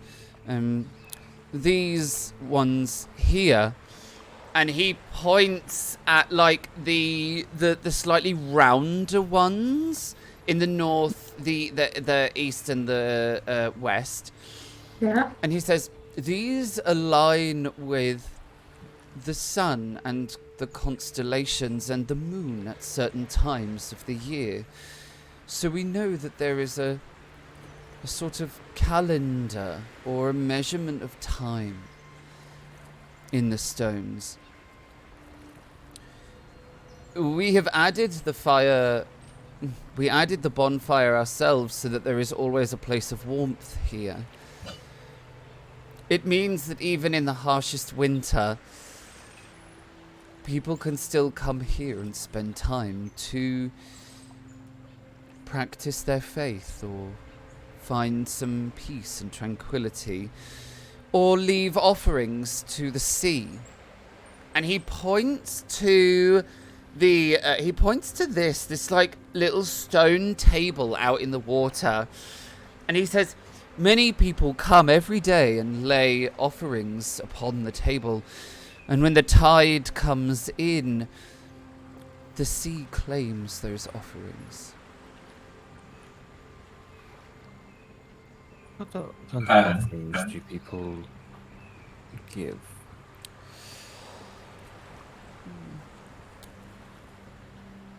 Food, drink.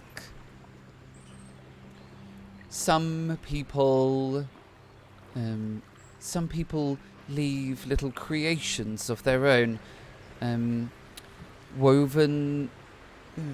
They take reeds and sticks and weave them in patterns. Some people leave shells. Some people leave coins. It really is up to each person what they feel they wish to leave as an offering.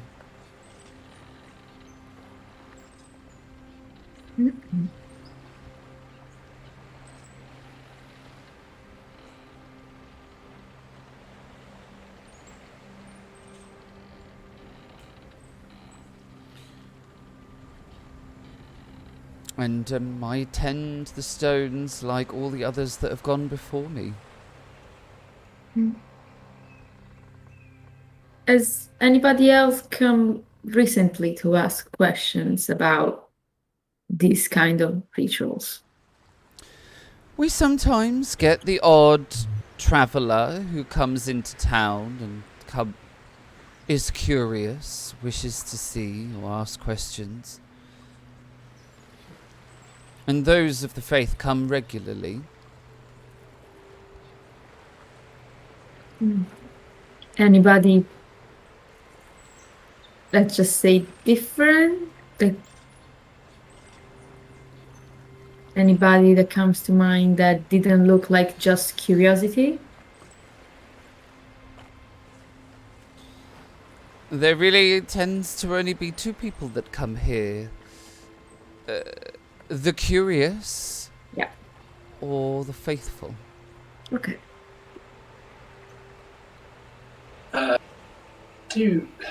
Does everybody in the town come here? To varying degrees. Some people come every day. Some people only come when there is something special here, like a hand fasting or a funeral.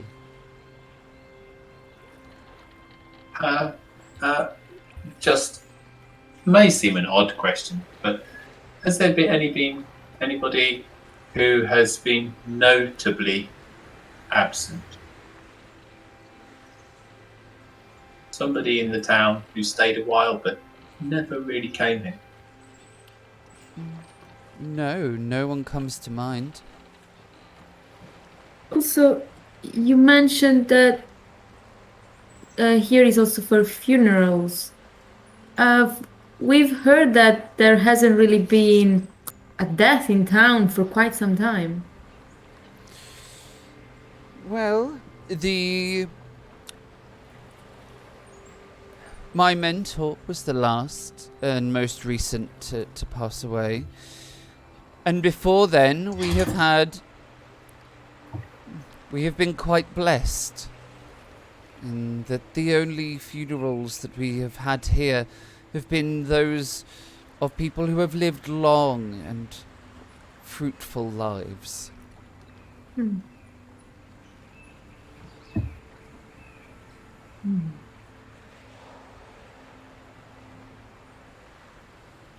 Just mine. Sorry. What's your mentor? Had your mentor lived a long and fruitful life? Yes. If I'm honest with you, I'm not even sure she knew how old she was.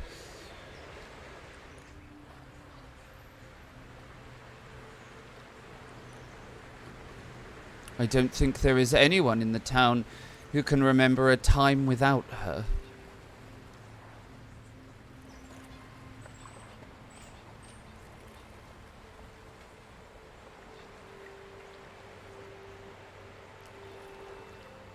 She is deeply missed.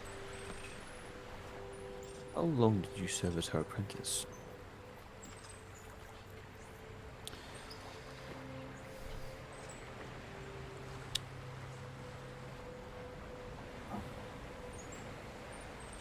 since I was a teenager.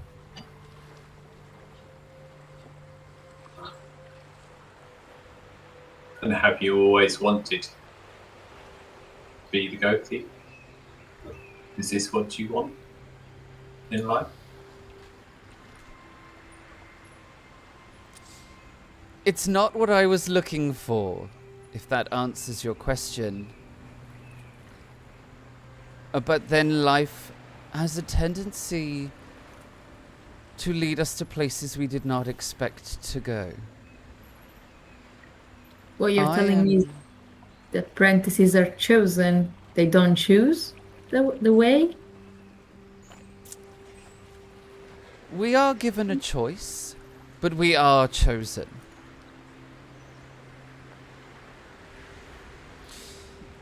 When I was chosen, I laughed. But the more I thought about it, the more I realized it would give me a way of doing good.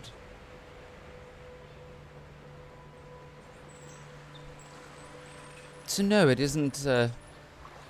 When I was a child, I wanted to be a sailor. But this is where the weird has brought me, and I am content.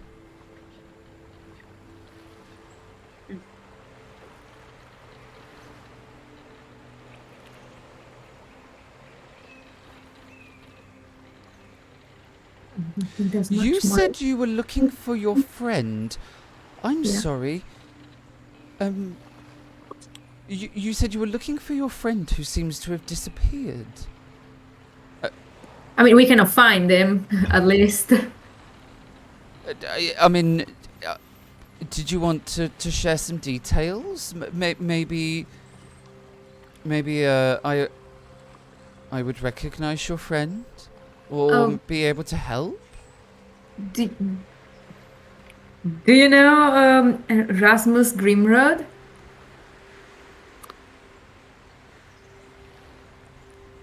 And that's the way you spell his name, obviously I said exactly the right name. Rasmus.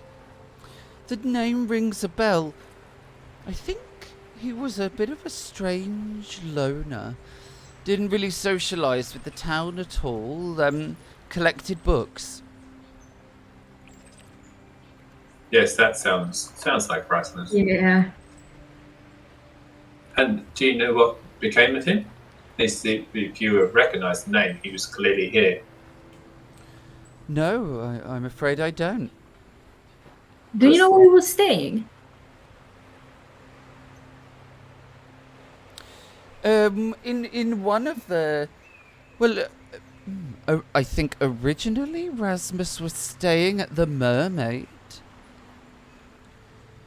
Then purchased where the seamstress now is, and then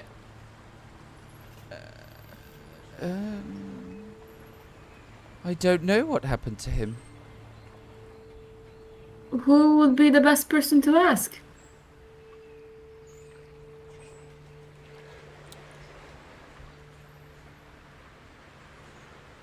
I don't really know.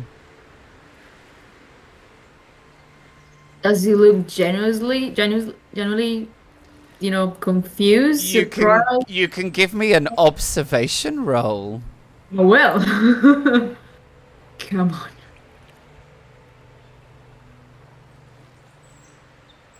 Fuck! What is it?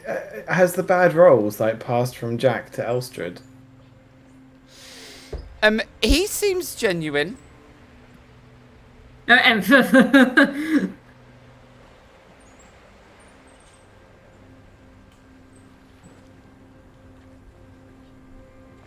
Yes, well, it seems we come up against.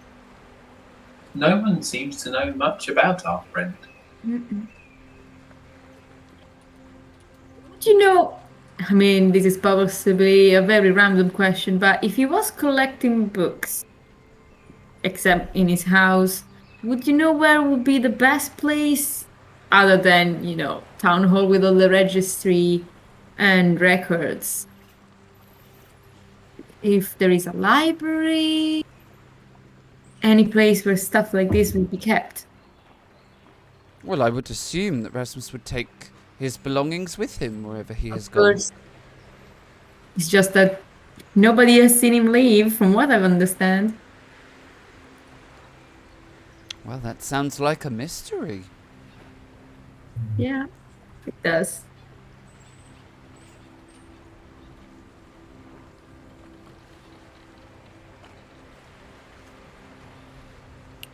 Well, I'm sorry I can't be more help with you trying no. to find your friend. Oh no, you've been so much help. You've been more than helpful. Been a very insightful visit. Thank you. One last question. Does the Dogmaster come here very often? Camilla? Yes. Every day, in fact.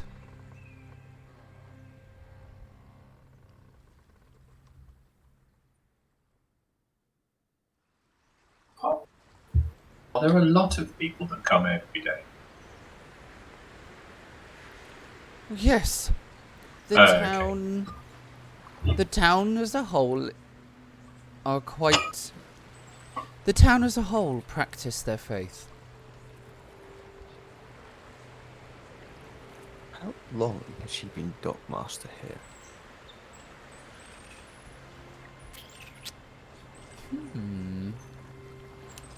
I would say at least 10 years.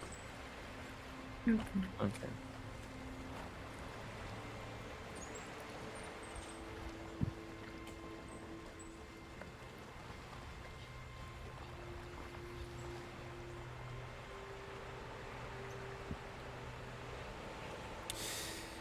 Please feel free to spend as much time as you would like.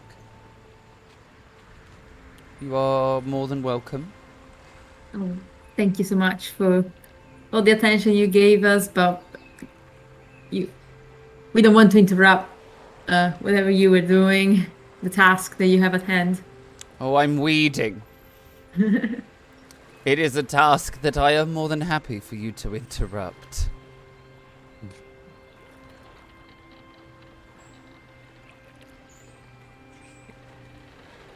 To the writing on the monoliths and the altar, did they mean specifically anything? It's not writing. It's more like these quite complex spiraling patterns. Yep.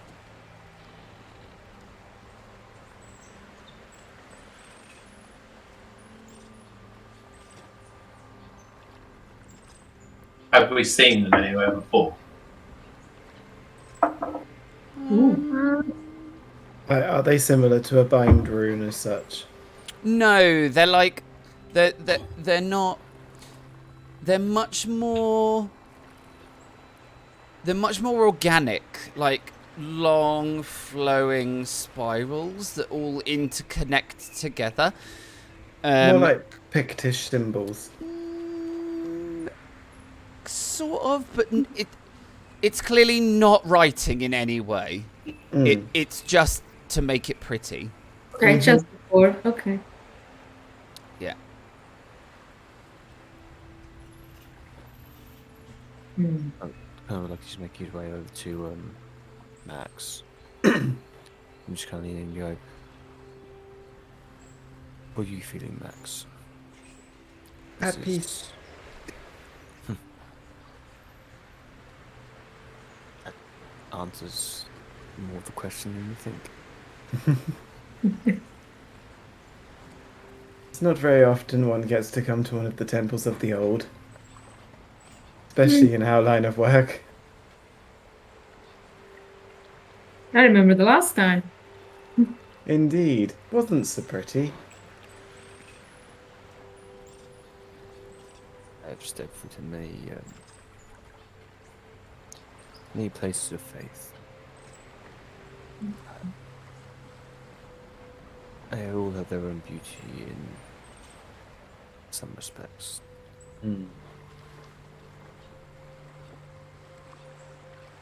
If we're all ready, But to Sorry? hear you feel at peace here. Makes me feel good. this is good. Though, if you could help me up off the floor, please, because I'm currently talking to your crutch. You draw my hand down to help him up. Thank you. Just kind of like wake up off the floor. Before we move on, I'd like, can I examine these tables?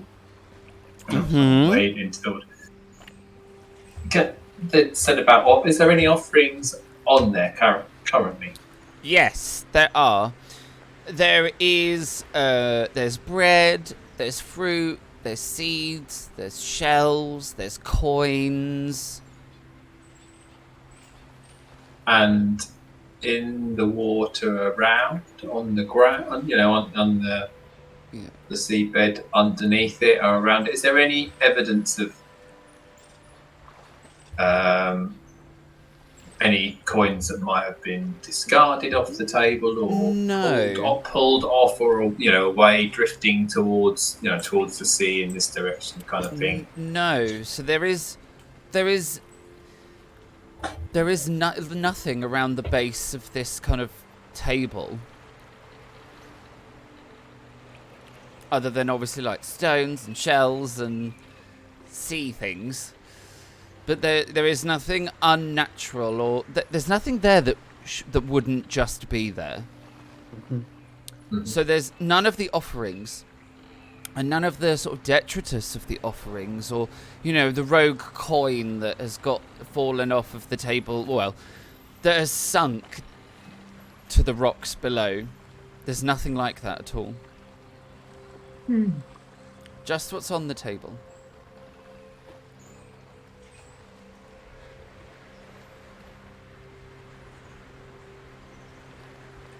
Okay. But you do notice one thing, Morton. While you're looking around and investigating this table, as Elstrid, the Colonel, and Max are all chatting, and you're having a little investigate around this table, you notice that the Gothi is every now and then the Gothi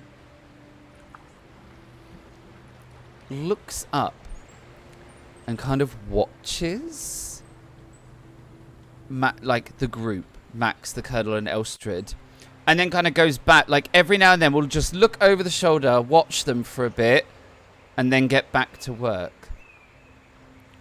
Does it remind us of the way they were looking at us, the sailors? It definitely reminds Morton.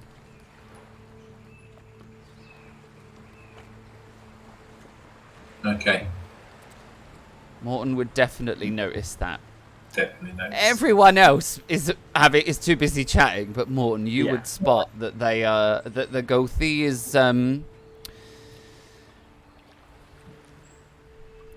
trying not to be seen, to be watching.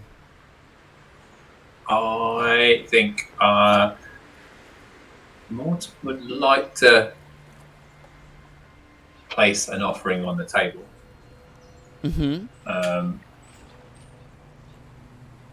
I just put a coin on the table. And then return to the group.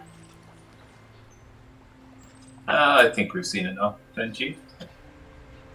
Yeah, I'm ready if everybody else is. I'm gonna move close towards the main altar, or the front altar. I'm just gonna try something. I'm gonna stand there and kind of look out onto the ocean. I'm just gonna say, and quite loudly, just so that my voice carries, that the sea is quite beautiful, isn't it, from here? It's almost like a song calling you in. And then after I said that, just turn around to see what the Dorothy does. He reacts. The Gothi has a reaction similar to...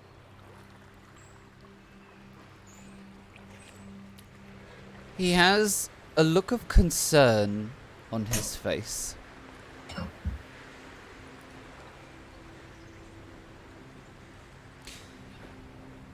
And it sends a bit of a chill down your spine, Colonel, because you've seen this look before, this look of concern before. It is the look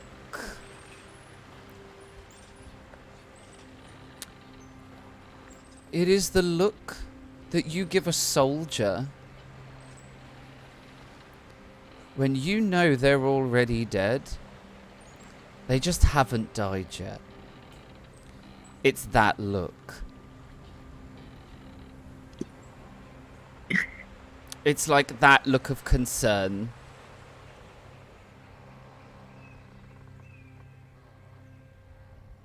And then he goes back to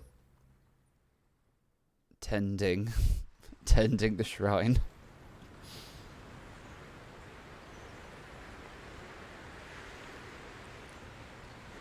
Yes. I think we're done here. The other thing that all of you would have noticed is the table just here with the cloth over the top of it. This table has got stains on it. What kind of things? That remind you of, if you remember when you were at the train station, there was the statue, the little statue of Meili, and it looked like it was covered in blood. Yes. This altar has the same. This sort of table has that same kind of staining, that same kind of color. And then this sort of cloth has been thrown over the top of it all. But it doesn't look like the cloth is there like trying to hide it all. So it doesn't look suspicious, but it is noticeable.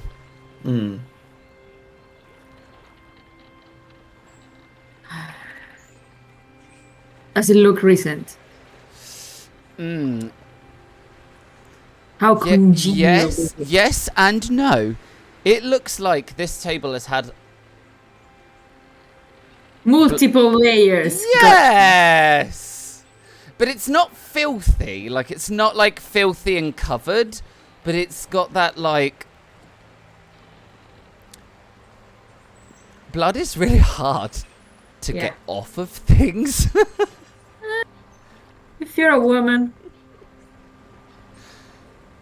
Like, genuinely, like, if you get blood on any sort of porous stone, getting it back out again without, like, chemicals is hard.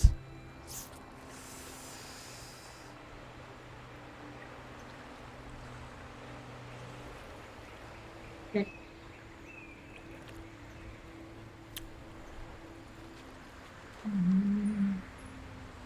From what we know of the religion of town, like, it's the old religion, so where I'm assuming blood sacrifice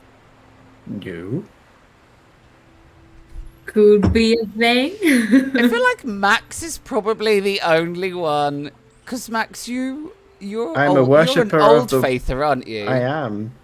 So you would be familiar with the blot. So I guess for you, you're just like it. You're like it. You don't even think about it. If I know that Max is a follower of the old religion, I am gonna ask him.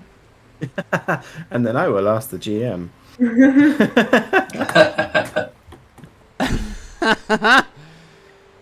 Okay, so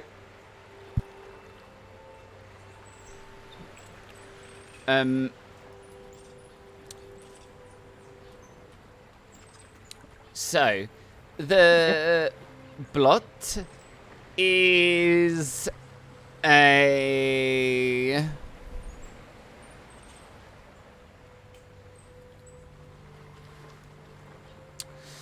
The blot is it's an old practice of which there's evidence of in Scandinavia. And the blot is what it kind of sounds like. So it's a sacrifice that was made by those cultures, and very often was they would, as part of their as part of the celebrations, they will get a cow, for example. They'll get some animals. They will butcher the animals for food, and then they will make a huge feast out of all the animals, and then they will eat all of the wonderful food. But the blood from those animals is collected because it's special, and then that blood is then basically chucked at the statues that represent the various deities, and that's the blood. Okay. In a very simplistic... Yeah, of course. In a very simplistic summary.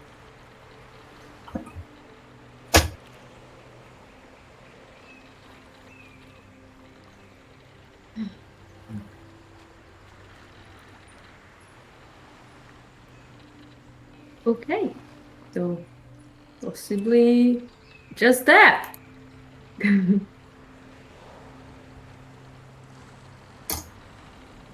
Okay, what will you all do now? I think we've got as much as information here as we could get. How long has it taken us to get here? Not too long. Like, maybe only 10 minutes? Oh, it's probably a little bit longer than just... No, a 10-minute walk. That's a fair distance. Mm-hmm.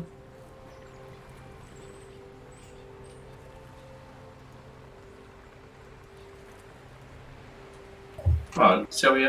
Let's amble back to town. Yeah. I think we should go back to the inn. We can talk and walk. Yeah. I love a good walk and talk. All right. So, in that case then, Yeah. you head back to the town. We didn't see anybody following us or hiding in bushes or... No, you didn't. There was no, weird, suspicious... There was no suspicious bushes. No, it's just sailors. We also didn't... There were no suspicious sailors hiding in the bushes. Didn't realize that was that kind of town. I know, right? It's not. I want to know. I want to know how we get there in real life. Suspicious bushes. It's not. It's not. It's not that kind of town. You did not see sailors in bushes. Flekkefjord, short for dogging town. Oh, for goodness sake! It's a real place as well. For all the residents of Flekkefjord, I'm so sorry. Disclaimer. All of their What names will player appear at the happened- end of the show. Please I mean, don't. whatever comes out of the player's mouth does not represent any of It the does. views. Yes, it does not represent the views of the society. I should go and I should go and make a placard and go and stand behind Luke because he's only in the other room. Look, right? Not like. I want to be able to get into Norway, right? The next time I want to visit them, right? I don't want to be stopped at the border. Oh, it's you. We are on the ban list for life. I would be very sad. So yes, we're about to get invites. this is me apologising to all the residents of the beautiful Norwegian city Flekkefjord. AKA Dogging Town. Don't listen.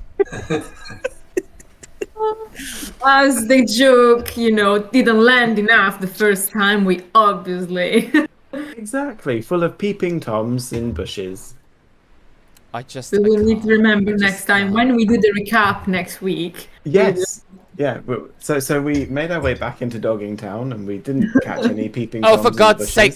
You arrive back in the town. You arrive back in the town after your little walk and talk. There was no suspicious activity on the road between the bay and Flekkefjord town. Okay. When you arrive back in town, however, you see the familiar face of an old sea dog who is resting just on the edges of the town hall. So the town hall is built a little bit, so it's almost like there's like a stone, they've built like a stone pad, and the town hall is built on top of that. So the whole way around the building there's like you can basically sit because it's raised, and you see the familiar face of an old sea dog who is sitting resting on that sort of stoneworks that surround the town hall, and he just sort of smiles at you as you come back into town and gives you that that nod. He just gives you that little nod of the nod and the smile of when you recognize strangers. And points to the bush. Yeah, gotcha.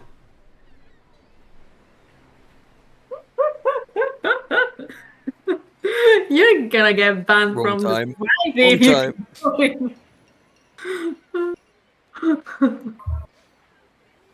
going. We don't see the suspicious sailors at all. Anyway. No, you do not see the suspicious sailors. Just him. And an eye out. And are we talking sort of? Have we moved into sort of late afternoon, early evening now, or are we sort of? Not that it really matters. I suppose. Yeah, you're now you're probably now heading quite quickly towards tea time. Or I probably should say dinner time. I should Morton should acknowledge Victor and say, "Good evening, Victor. I hope you're enjoying your walk around town." And then carry on walking. He smiles and he kind of smiles and gives you that the little wave. New friend of yours? Oh yes, he was one of those watching us while you were in the shop. We talked to him. We managed to make his acquaintance with a little bit of help from Scotty.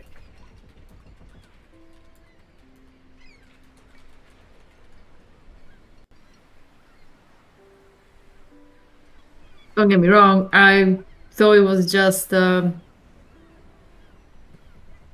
old person around town, but town is not that big, so maybe just a coincidence that we saw him again coming back to town. Do we believe in coincidences? I don't think that we do. We're definitely arousing people's either suspicion or we are of interest. Rousing people? Yes. I don't have my cloak on, so there isn't every possibility, I suppose. Max, what? Do you need some food? Are you hungry? Yeah, exactly. Are you going to a very specific version of hangry?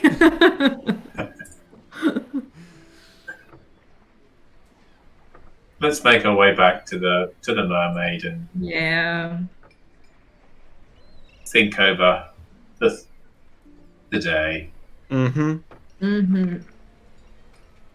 need to try to gather all the information together and try to understand what's this common thread, and we need to find technically the person we've been looking for. Yes, I feel we're being sidetracked by what's happening here, whether it's connected or not. Again, I get the feeling that our attempts to find this person are being sidestepped at every turn. That's the feeling I kind of get. They're watching. We're being watched by a certain group of people. yeah. And our attempt to find information is being pushed from pillar to post. And we're not finding what we need to know. And I don't know how to find that right now.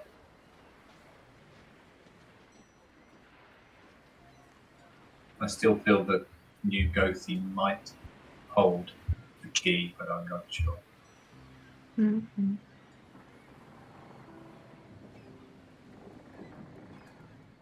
I mean, now that we know that Rasmus stayed at the Mermaid, we may be able to find a bit more information there. Is there Yes. a checking in book? Do you have to sign a check-in book? Yeah, there Should we- is. There is should a we checking in check the book. signature? It's not necessarily a checking-in book, but there is definitely a book that they're using to record, like, their bookings. Mm-hmm. Did we have to sign in though? Do we have like anywhere where handwriting? No, but they did record your names against the rooms. Yes. It looks like, Colonel, you may have to turn on your charm with the lovely barkeep. Yes, he was rather helpful, wasn't he? Mm-hmm. Mm-hmm. We Only call to that you. helpful.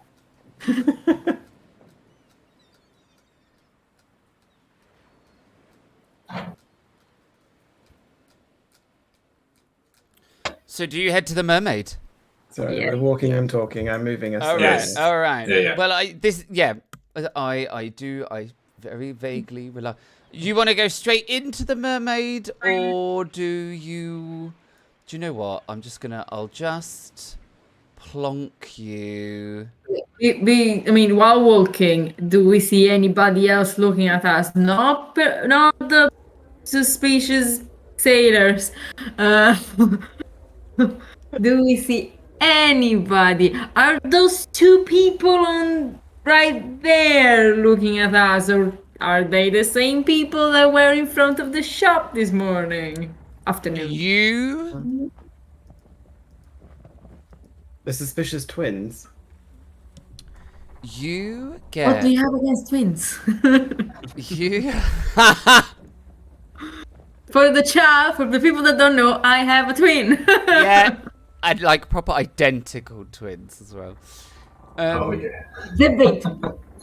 We Just have because to. we have the have same DNA doesn't mean shit. We have to have special code words so we know that we're talking to the right twin. We will hear her. She sounds way more posh than me when she speaks English. So we got stuck with the common twin for the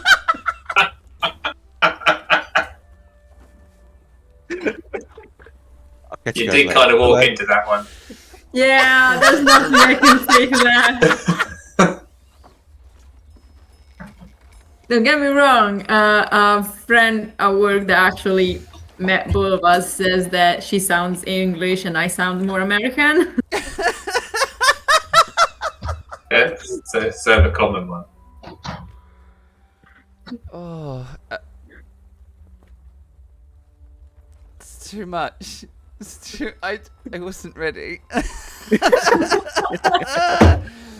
Anyway, it's one of those things where now you can't tell whether it is paranoia or whether genuinely there are like on every street, everywhere you go, there's someone looking at you.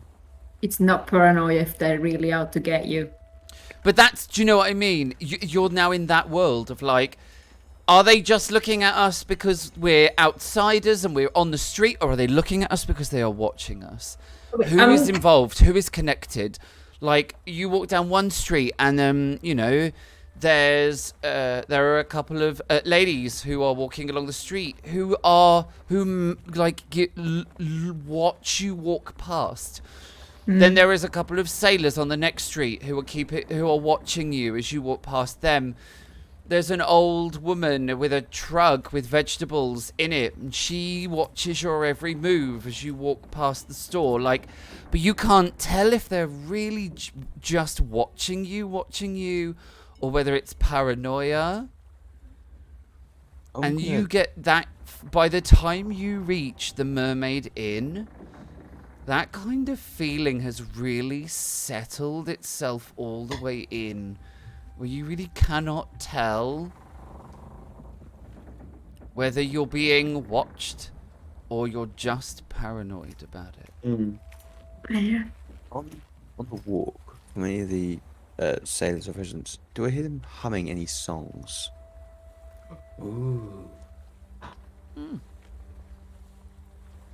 Guaranteed that there are going to be several of the sailors that are like either humming or whistling shanties. Mm-hmm.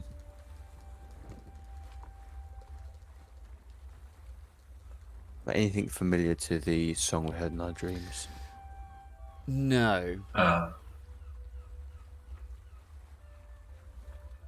The song that you heard in your dreams is like... It's like nothing you've ever heard in the waking world. Is it something that you can mimic?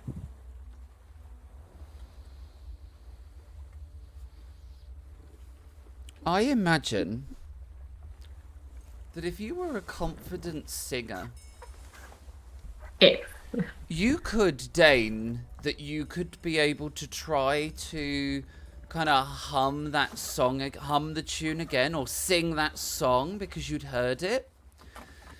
But if you tried, you would very quickly realize that you were utterly unable to recreate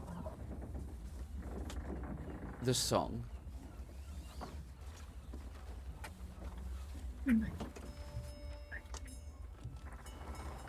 Okay.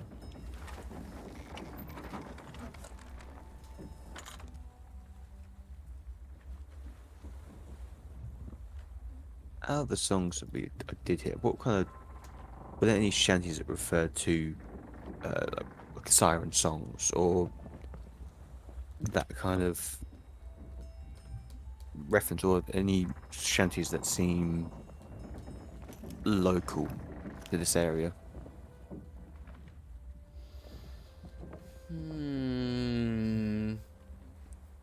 I might need you to give me a learning. This is where the DM's like, I want you to do this, and then I begin querying my own decisions while I'm saying them.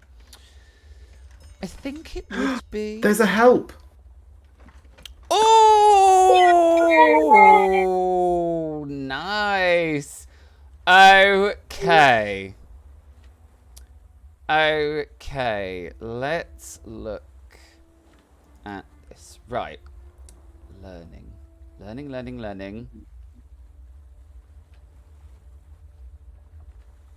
It is. It's a learning roll. Give me a learning roll, and you get your +1. You get your +1 modification from the wonderful Divin Ink.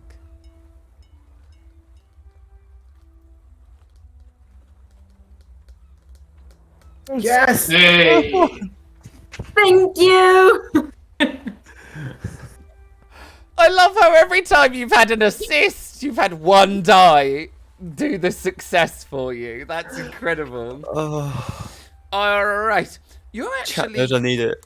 You would know a lot of shanties, having spent quite a lot of time on the sea. The answer is yes to 2 of your questions. Number 1, you definitely do hear a couple of shanties being whistled that are definitely about sirens. About, like, the sirens call and about how, you know, if you're a drunken sailor and you listen to the song of the sea, it will drown you. Like, those kind of, you know, quite macabre folk sort of shanties.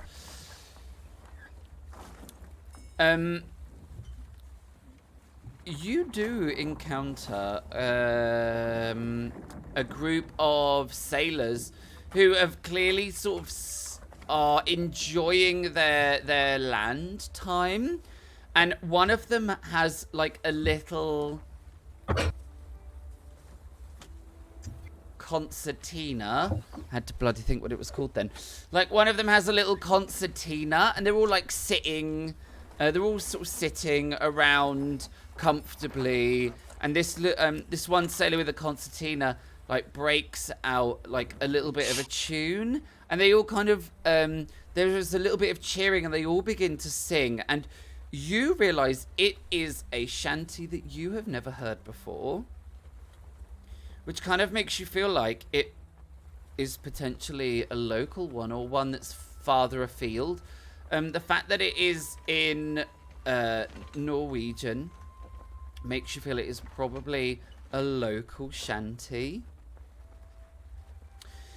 And it is a song about changing tides and strange currents, but how the faithful can navigate the sea if they listen to the guidance of the women from the deep.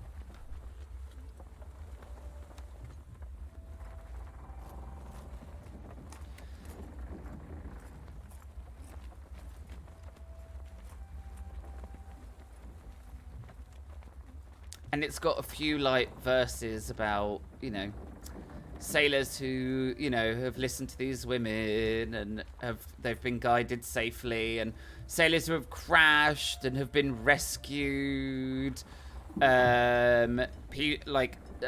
sailors who dishonor the sea or act in a way unbecoming of seafarers, about how they're dashed against the rocks and you know, and that the sea has its own judgment. It's that kind of song.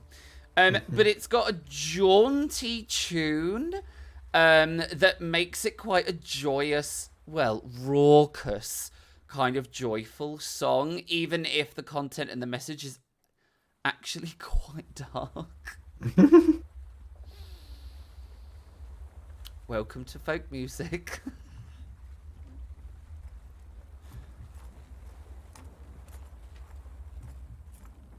And you arrive outside the mermaid, kind of with that paranoia.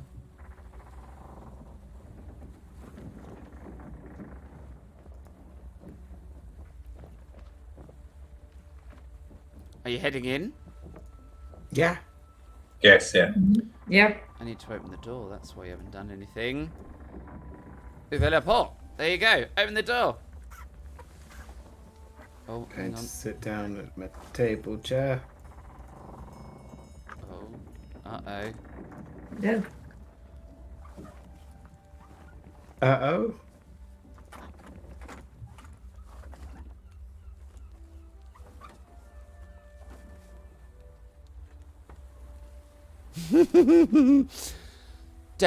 Let's move out of there. Move back in. Yeah. Okay. My OBS was like it wasn't updating itself. Fair. So I was like, uh-oh. I panicked and thought I might be losing the stream for a second. All right. Oh, you're in the pub. Pub sounds.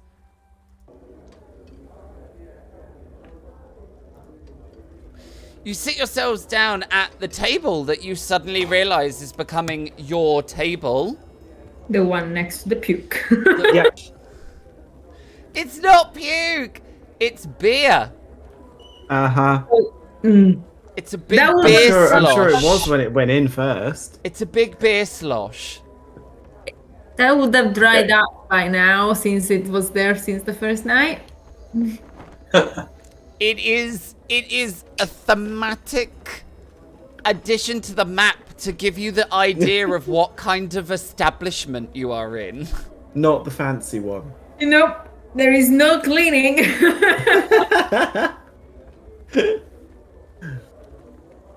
You're It's the kind at of place that you wipe your feet on the way back out again. you are in the inn on the dock that is recommended for all like the sailors and the tourists to go and like, you know. The only inn people talk about here. I mean, it's an establishment. It's somewhere you go to for an experience. It's something.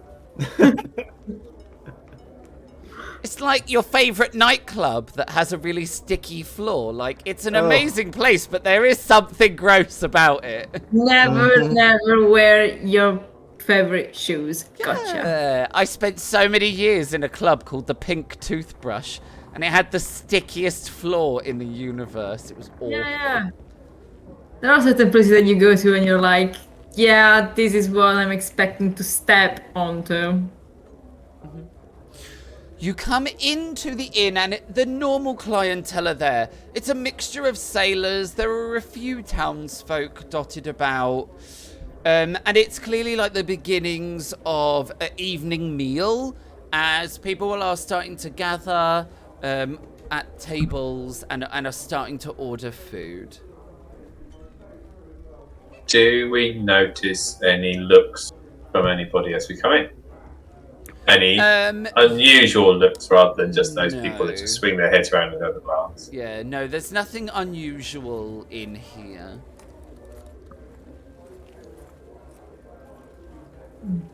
Do we get the feeling in here it's slightly different clientele? More, like you said, is it more sailors than townsfolk in here? It's a mix. Okay. It's definitely a mixture.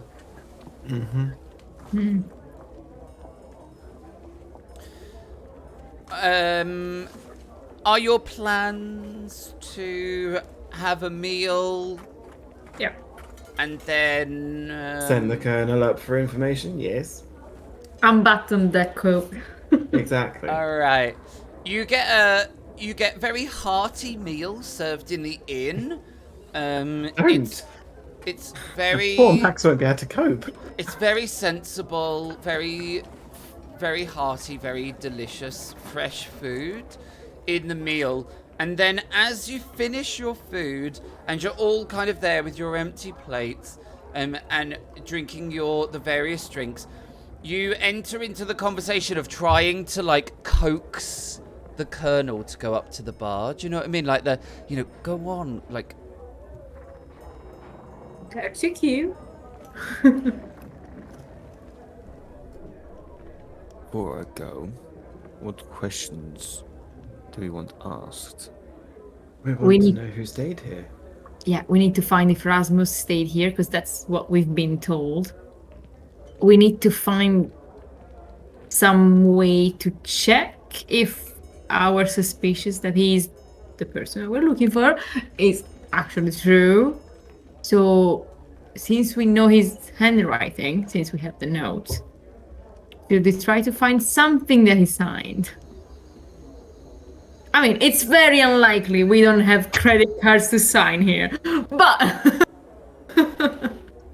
Well, if he's signed into the book, wrote his name I against. don't know if it's more us signing or if they just write the name of the people. Okay, so whether we can find that out, let's give That would be, yeah. those kind of questions. And And to be fair, now we know Well, we think Rasmus is the person that we're looking for. Yeah. Not that we So really where- have much to go on. We can always ask whether they have any recollection of him passing through. If he sold his house, did he stay here before he left? Or did he leave? Did he ever leave? You know, is it around the time?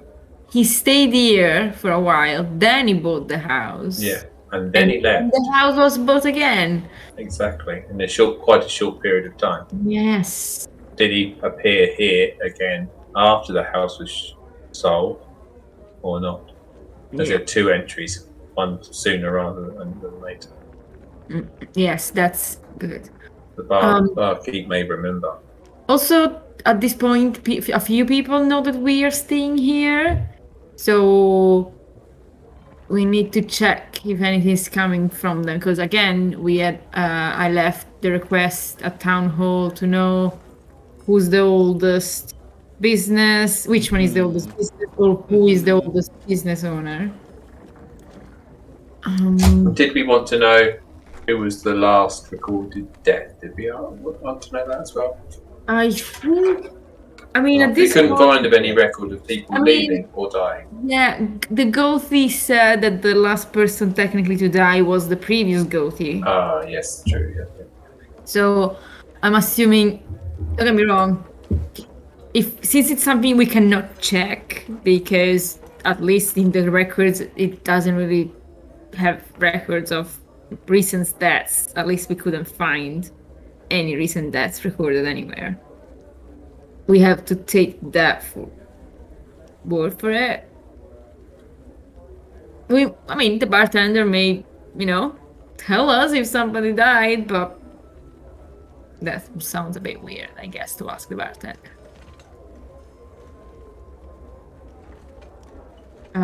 Any other question? Well, we need to find it again if we got any messages, and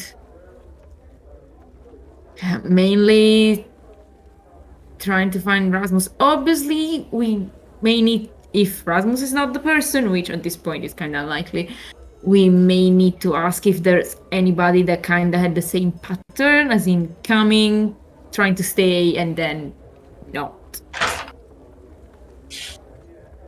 Kind of makes sense? Mm-hmm. Because everything that we've read so far says people arrived, the business went well, paid, no business closure, no real deaths, no real leaving. Because that's the thing. It's not anywhere saying that he left. Which makes me think, after seeing that blood on that altar, a very bad thought. With a very specific meaning. All right, Colonel, you're up.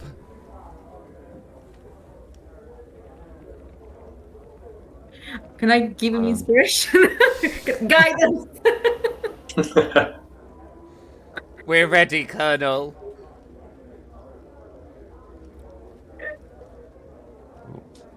Okay. I will stand. Is he on the bar? Is Ye- Vida on the bar? Is what? Is his name? It's Vida, isn't it? Yeah, Oh, that's yeah, wrong. he's at the bar. I will make my way over to Vida. Okay. He smiles at you as you approach, and it is quite a warm smile. And he says, I've got something I need to apologize for. This is me as the DM being like, bugger, I've forgotten Vida's voice. I've got something I need to apologize for. I think he has a really deep voice, but we're just going with it.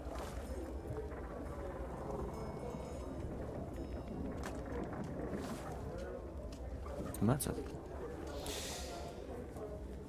I totally forgot that someone dropped this off here earlier, and it's addressed to the 4 of you. And he produces an envelope. And and it has written on the front of it in spidery handwriting. It has your name, like the 4 of your names on it. I mean, we did introduce ourselves at Town Hall. Mm-hmm.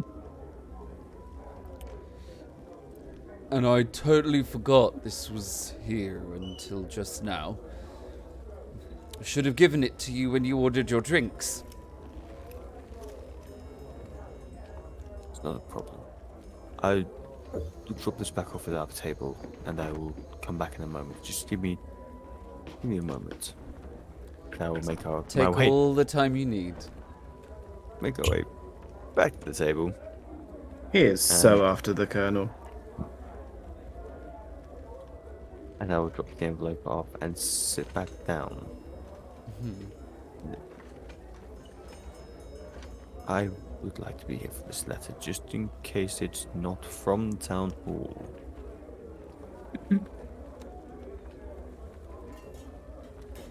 And then I will open the letter. The envelope does not contain a letter.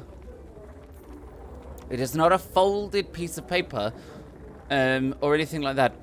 It is a small piece of card, like a firm paper, quite a firm cardstock, and it has 5 words written on it.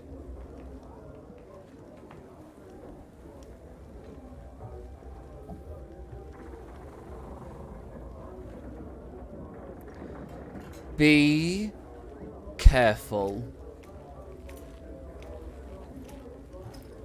You're in danger.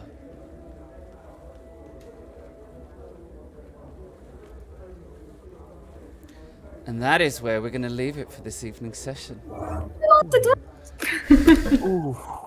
That's something we didn't know.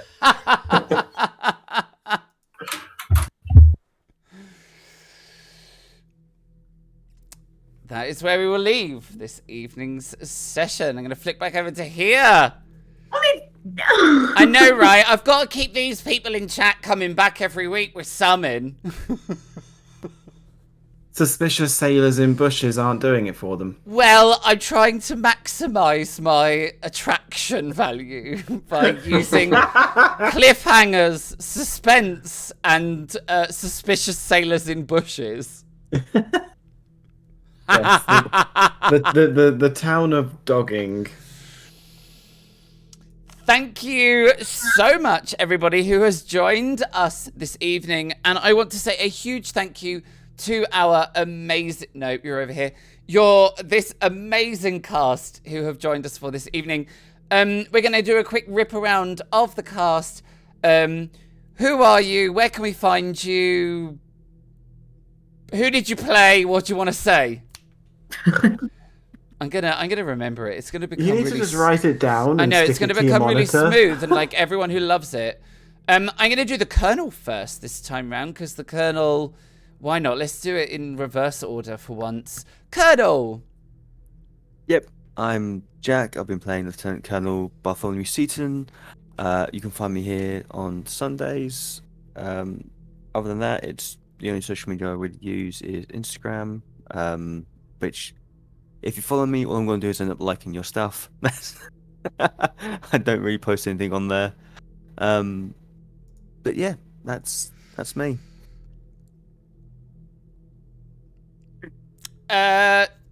Sarah.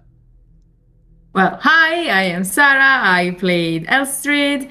And yes, I am here most Sundays. And, well, I'm on Instagram. That's kind of like the only one that I use as Spikkia, Spikkia. Again, if spelling serves. And yeah, that's kind of it. Enjoy and come back next week. Yeah, 100%.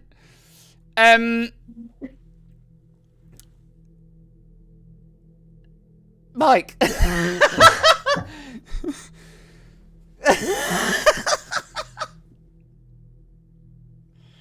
Hi. That My name literally is... just happened live on stream, everyone. I legitimately forgot my own husband's name. Yeah. So I am the other man. No. I'm. You can find me online as Mutinous Mikey, Mutinous_Mikey. I've been playing Maximilian Fjellbach, paranormal investigator, and you can find me on practically any social media as Mutinous_Mikey. And Also, last, thank you very much to Dan for those 5 gifted subs. That was amazing. yeah, and for being a fabulous moderator and keeping us all safe in chat. Can one of the And other also- mod people do one of the shout out thingamaboobs? Yes, yeah, I'll sort that. And also thank you very much to Divin Inc, Estra, and Diggs, Deadly Inked Girl, for the 3 raids we had at the beginning of the stream. Yes, thank you so much to our raiders and our gifters and all the lovely people out there. We love you very, very much. I know that one of the mods is going to do all the shout outs for all the different people. Yeah, But by no means least is our fabulous Gus. Hello, or goodbye. I'm Gus. I've been playing Morton Thorsby. You won't be finding me on any retro My Friends or anything like that this time. So I have got an account under Grumpy Gus on Instagram if you wanted to check it out. It's only got likes of this show and the various people involved in it. So you're not going to see anything particularly interesting that if you haven't already liked this show. But I'd like to say thank you to everybody who's involved in this. It's been a great experience. I'm thoroughly enjoying it. Yeah. So see you all next week, hopefully. Yeah, thank you so much to our fabulous cast. We are going to wave goodbye to our fabulous cast as we head over to our credits. So much love for you. You're all amazing. Heading over to the credits. Here we go. The credits are going to roll on this side of the screen, and they're going to list off all of the really, really amazing contributors that make it possible for us to bring this show to life. While they scroll about, I am just going to do some... I'm going to do some little stream announcements-y things. We will be back next week to carry on with our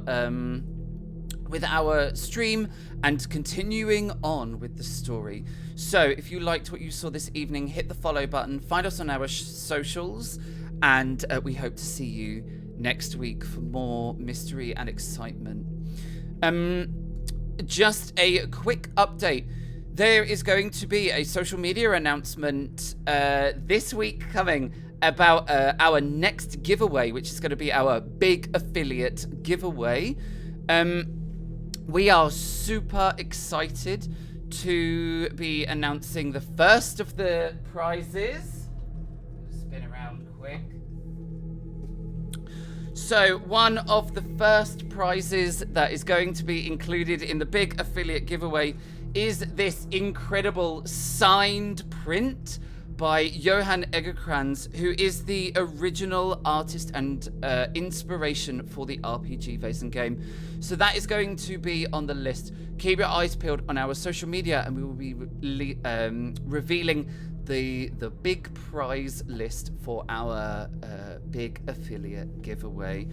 So do keep your eyes peeled. We are so excited and so grateful to have got this amazing achievement of moving over to affiliate. And so it seems only right for us to do a big giveaway to say thank you to our amazing audience. That's everything that I've got in the subject of announcements and things like that. So I just want to say a huge thank you to everybody who came along this evening. I really hope that you have really enjoyed yourself, and I hope to see you next week. And we are now going to do our raid. So the raid is ready. So let's head on over. Take it away, voices. /raid. Roll. Con. APP. Oh my gosh, how exciting. Okay, so we are heading over to Roll20 app, who are currently doing the Call of Cthulhu Arkham Bookshop premiere. I've hit the button. Let's see what happens. Yeah! We are heading on over to that stream as we speak. And I just want to say a huge thank you to everyone. And I hope to see you next week. See you then. And off we go with our raid.